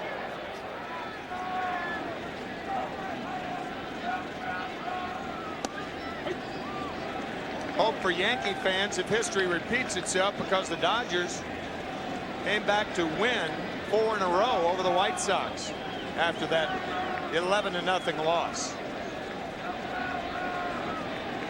2 out, nobody on. Lemke up the middle. Tough play. Andy Fox can't get it. A 2-out hit for Lemke. He's 2 out of 4. The biggest margin of victory in a series is 14. 1936, game number 2. The Yankees won at the Giants 18-4. The Yankees went on to win the series 4-2. By the way, the 18 runs is still a record. And we're not close here tonight. Chipper Jones at the plate, 1 on, 2 out. First ever World Series game for Joe Torre. It had been 4,272 games as a player and manager before tonight, before getting to the World Series. And World Series game number 1 did not go well. Chipper Jones has driven in 3 tonight. 1 on, 2 out. And a 2-1 count. It's Don Zimmer. Joe Torre wanted as his bench coach Asked him, brought him out of retirement. And left the Colorado Rockies and Don Zimmer a couple of years ago. He and Joe Torre have had a great ride through 1996. Game 1 of the World Series, however, different story. When the night has come and the land is dark and the moon is the only light we'll see. Feeling safe, being secure. It's why more families rely on Buick LeSabre than any other full-size sedan. Peace of mind from LeSabre. The Monstars stole the talent from the NBA players. Forget the season. Time to play a little basketball. Forget the playoffs. Come on. Forget the finals. On November 15th, there's only one basketball game that counts. Michael Jordan, Bugs Bunny, and the NBA's best in an oddity of epic proportions. Perhaps I could be of some assistance. Space Jam. Rated PG. Starts Friday, November 15th. McDonald's new Crispy Chicken Deluxe. With an all-white meat breast filet, fresh lettuce, and tomato on a bakery soft roll. It's a grown-up reminder that you're never too old to drool. It's McDonald's with a grown-up taste. New Accid AR, the only one that says right on its labeling, for many, it can prevent heartburn completely. That's something 2-Tagamet HB, Zantac 75, and Pepcid AC just don't claim. New Accid AR, proven it can prevent heartburn completely.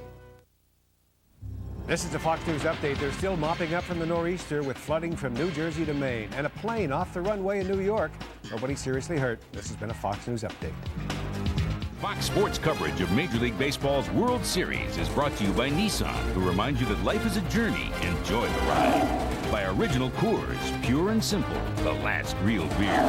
By Hertz, for business, for pleasure, nobody does it exactly like Hertz. And by Tylenol, the pain reliever hospitals use most.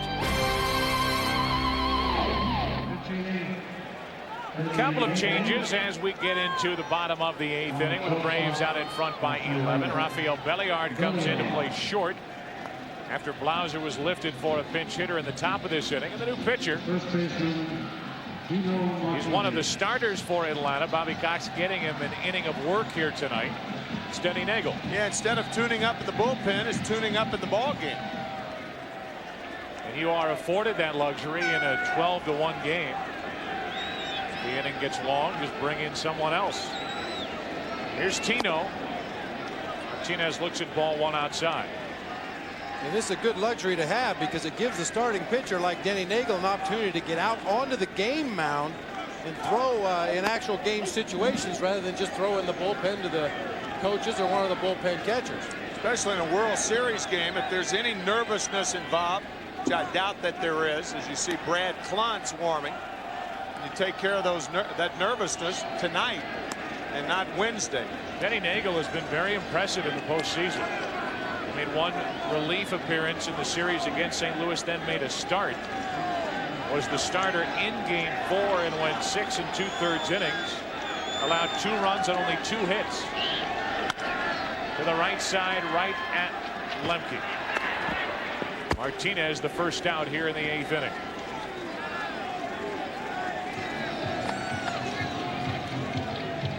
We've already shown you what the last 4 games have been like for the Braves offensively.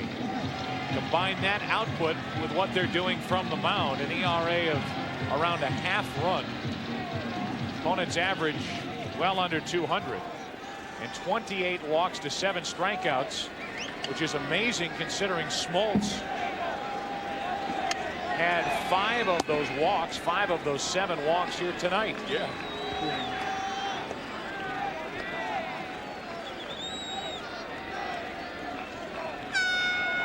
Here's Cecil Fielder 0 for 3 with a strikeout in the middle between 2 fly ball outs. Into left center field for Grissom, back to get it. 2 out. And the first 2 are gone here in the 8th inning for New York.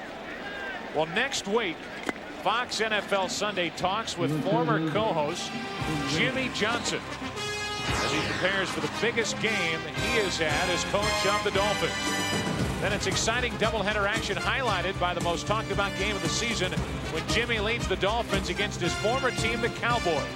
You won't want to miss Fox NFL Sunday next week at noon Eastern, 9 a.m. Pacific. Don't forget, tomorrow night is Game 2 of this 1996 World Series, beginning at 7 o'clock right here on Fox. It's Jimmy Key and Greg Maddux. Here's Raines, his first at bat of the night. Looks at ball one. Raines took over for Strawberry in the 7th inning. Darrell was 0 for 3 while he was in there. You know, we talked a little bit earlier about, or Darryl Strawberry commented about the unselfishness of the Yankee players. And when you consider the people that we were talking about, Wade Boggs, Tim Raines, Darryl Strawberry, Cecil Fielder, guys who are getting up there a little bit in age, it probably didn't hurt to give them a rest from time to time, and it probably improved all their productivity by having a little more rest. And Raines was one of those guys that finished very strong for the Yankees, hit 7 home runs in the final month of the season. Well, now a fan gets loose on the field that we will not show you, so it gives us a perfect chance to do a little reset here. Joe Buck along with Tim McCarver, Bob Brenly. This game, at least the scoring got underway in the 2nd inning. On the first of 2 home runs tonight, hit by Andruw Jones. A 2-out, 2-run homer. Then a 6-run, 5-hit 3rd inning, which was capped on a 2-out, 3-run home run by the 19-year-old Andruw Jones. Then the Braves, more scoring in the 5th inning, a solo shot with 1 out by Fred McGriff. The Yankees got their only run in the 5th inning, driven in a 2-out RBI double by Wade Boggs. A 3-run 6th inning, RBIs by Grissom, Lemke, and Jones, and it's 12-1 Atlanta here in the 8th inning. There, perfect. Back to work, 2 out, nobody on, 1-2 to Raines. He pops it up. Right at home plate, Lopez fires his mask right into the gut of Tim Raines unintentionally. Injury to insult after 8 in Yankee Stadium, 12-1 Atlanta. Craig Lambert isn't too worried about how to invest for Zach's college education. That's because he works with a broker from Dean Witter. Together, they developed a long-term investment plan to help take Zach wherever he wants to go. Clients feel most comfortable with our ability to see things from their perspective. Now, when Craig looks into his son's eyes, he can see the future and smile. Dean Witter. We measure success, one investor at a time. This is no ordinary toothbrush. This is a Braun Oral-B plaque remover. The new Braun Oral-B Ultra. Its ultra-speed oscillating brushing action removes plaque better than an ordinary toothbrush. That's not our opinion, that's clinical fact. And its unique cup-shaped brush head cleans even below the gum line. Dentists recommend changing your toothbrush every 3 months. We suggest you change it forever with the Braun Oral-B Ultra.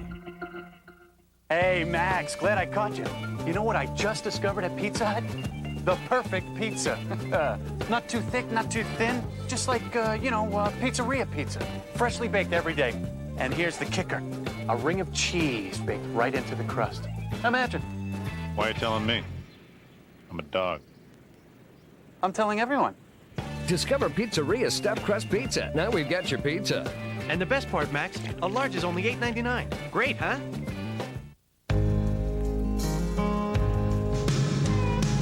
Like a rock, I was strong as I could be. Like a rock, nothing ever got to me. Full-size pickup. Find that out, you'd have to sell it. Same show. Stop, girl, shoot! Same time. Golly! New night. The X-Files moves to Sundays beginning next week. Tim Raines fouled out to end the 8th inning.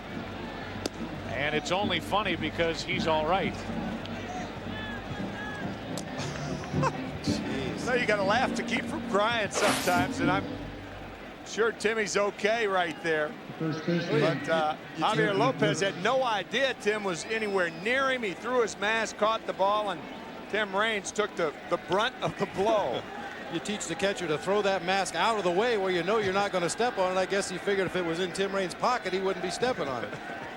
Aldrete takes over in right. Wetland takes over on the mound.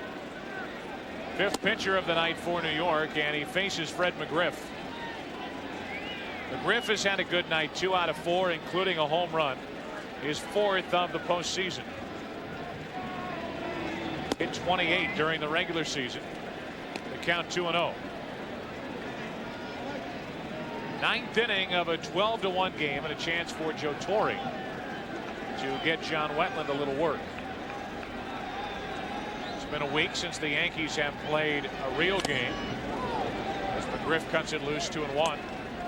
And you got to keep these closers sharp, so Wetland gets the inning here in the blowout. Joe, I'm sure it feels like a week to the Yankees since this game started.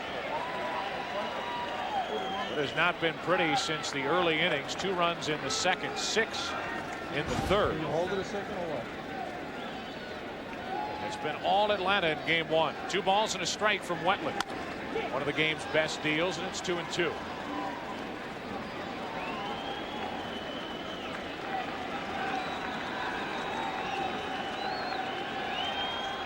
Chris Chambliss to the right talking to Doc Gooden and Joe Girardi.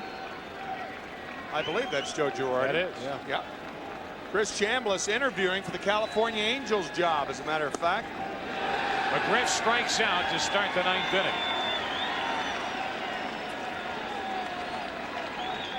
Fred McGriff went deep back in the 5th inning, and he let everybody hear it. Sounded like Lionel Hampton. Laying the foul pole, and McGriff comes up empty here to start the 9th inning. That'll bring in Lopez.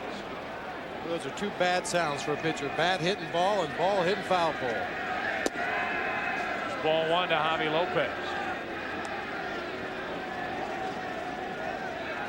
That was against Bullringer. Came on in relief of Pettit in the 3rd. Bullringer went 3 innings, allowed 5 runs on 5 hits. It's down the line in right, and out of play off the bat of Lopez, 1-1. And Andy Fox colliding with right field umpire Jerry Davis. Jerry looking in the stands. Andy putting on the brakes and skidding into Jerry Davis. Whoa. That's a clip, isn't it? Boggs has been hit by a broken bat. Raines gets hit in the gut with a flying mask out of the hand of Javi Lopez. Jerry Davis almost gets pulled down by Andy Fox. Now Lopez off the end of the bat to Raines. His first chance in left field. 2 out here in the top of the 9th. Lopez, the NLCS most valuable player, will end the night 1 out of 4.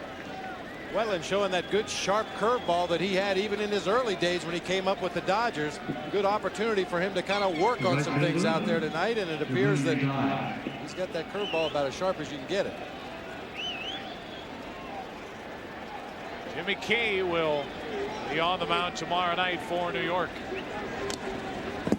And they will need a good one out of the veteran left-hander. Something has just occurred to me. Do you realize that Andrew Jones is only 7 years older than Jeffrey Mayer? But he needed no help from the mayor in this game. No. Yeah, I'm not talking about Giuliani. The other mayor.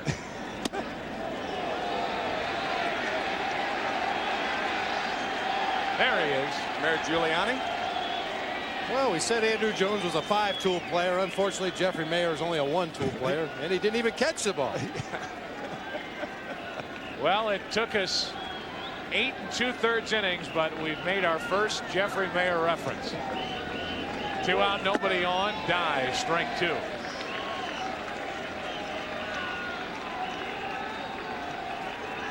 Jermaine 1 out of 4 with a hit his last time up.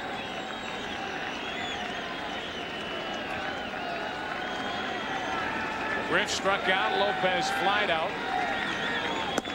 Good breaking ball. Dye laid off. The count 2-2.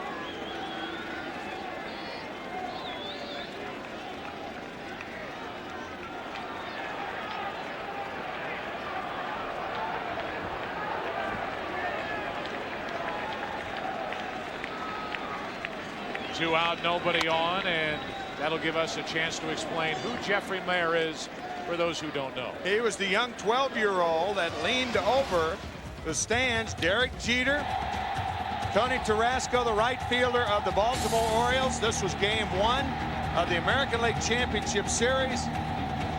Jeffrey Mayer reaching over. Richie Garcia, the right field umpire, saying it was a home run.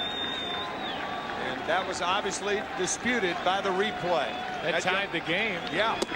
And it went into extra innings, a game that was won by New York in the 11th inning on a home run by Bernie Williams. That put the Yankees up 1-0. Baltimore winning the next game, and then the Yankees went on to win 3 in a row in Baltimore. Jeffrey Mayer was on every talk show in the country, it seemed like. Not many out there to help right now. 3 balls, 2 strikes on Dye.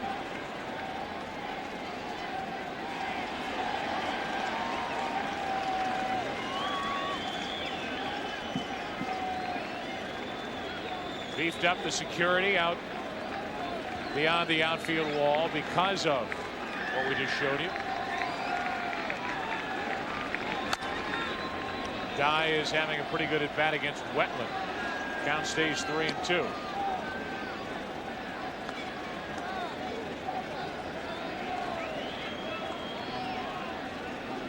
Atlanta, the 12 runs on 13 hits. The Yankees 1 run on only 4 hits. That hat has been through everything. Dye goes right through that pitch. And the top of the 9th inning is history. 12-1 Atlanta into the bottom of the 9th.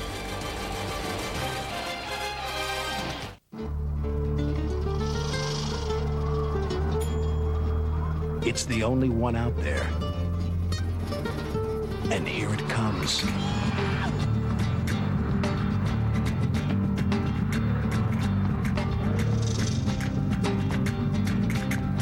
The only compact pickup to offer a third door.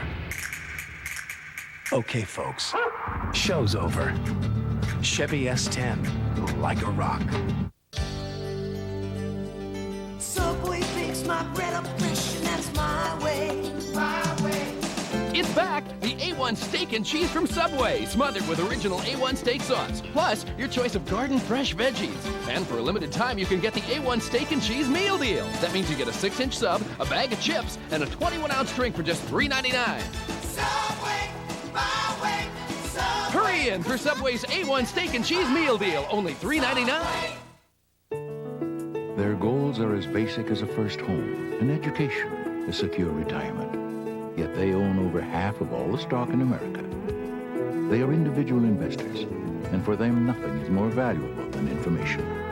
Today, NASDAQ is delivering news about companies, performance tracking, even timely stock quotes, instantly. So if you're an investor who seeks vital information, you now know where to find it. I can't believe I'm losing my hair back here. Like father, like son. Yeah, right. Look, if you want to regrow some hair, check this out. Rogaine? Don't you need a prescription? Not anymore. How's it work? Rogaine goes to the root of your hair, and for some people, gets it to grow. What have you got to lose? Nothing, I guess. Except more hair. That's been easy to use. And it's starting to work. See, there's room for growth in every relationship. Rogaine, medically proven to regrow hair. On Fox NFL Sunday, a bitter rivalry is born when Switzer and the boys battle Jimmy and the Dolphins. Coverage begins noon Eastern, 9 Pacific. We're into the bottom of the 9th inning here at Yankee Stadium. Game 1 of the 1996 World Series with Atlanta out in front by 11. Eddie Perez takes over behind the plate. Javi Lopez the rest of the night off, and out on the mound taking over for Nagel, who pitched a perfect inning. It's Terrell Wade. 5-0 during the regular season. Limited work during the postseason, which shouldn't come as a surprise with the kind of starting pitching the Braves have, and then their late inning guys, McMichael and Wohlers, have had most of the work. Going to have a pinch hitter to start the inning.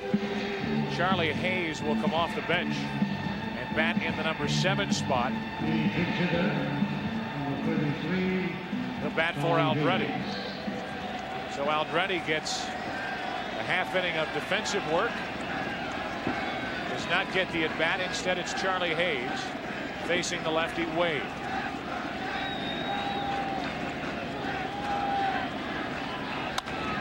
Up there, Hackett into right field for Jermaine Dye. 1 pitch, 1 out here in the 9th inning.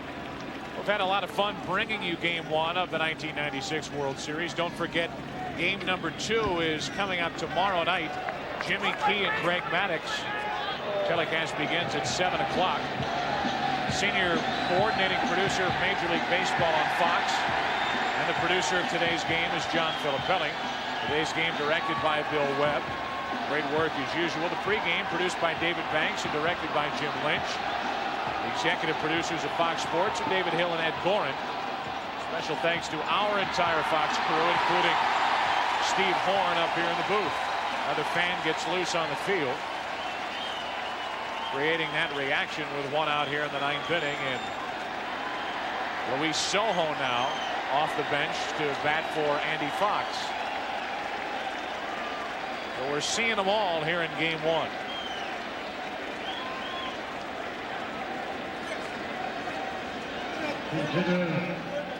Sojo bats for Fox against Wade. And then we'll have Leyritz next. 1 out, nobody on. 12-1 Atlanta. Ball 1 to Sojo, who is mainly used as a defensive replacement for Mariano Duncan at second base during this postseason. 1-1.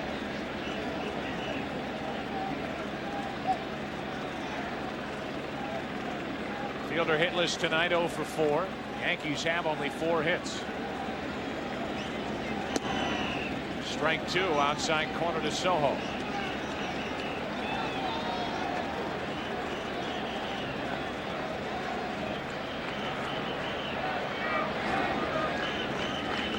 Boggs the only RBI tonight for the Yankees. To the left side for Belliard. 2 out. And the Braves are 1 out away from wrapping up their first victory of the 1996 World Series, and it's not going to be Wade to wrap it up. Instead, Bobby Cox is going to go to the right-hander Brad Clontz. So the 5th pitcher of the night into the game for Atlanta with 2 out here in the 9th. You will be called private, specialist, or sergeant.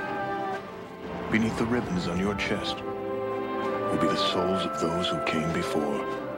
You will be an individual, but triumph as a team. You will know strength, courage, and compassion. You will win what must be won, achieve what must be done. Be all that you can be. You will be a soldier.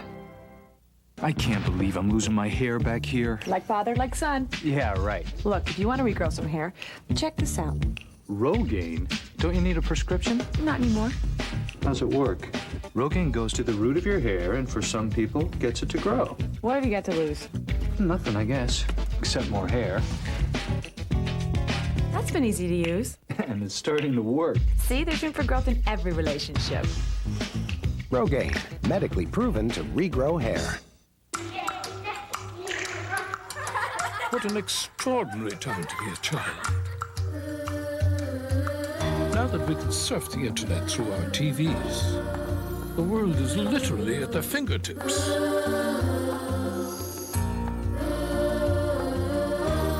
Children are our future. The better we make the world for them, the better we make the world for us.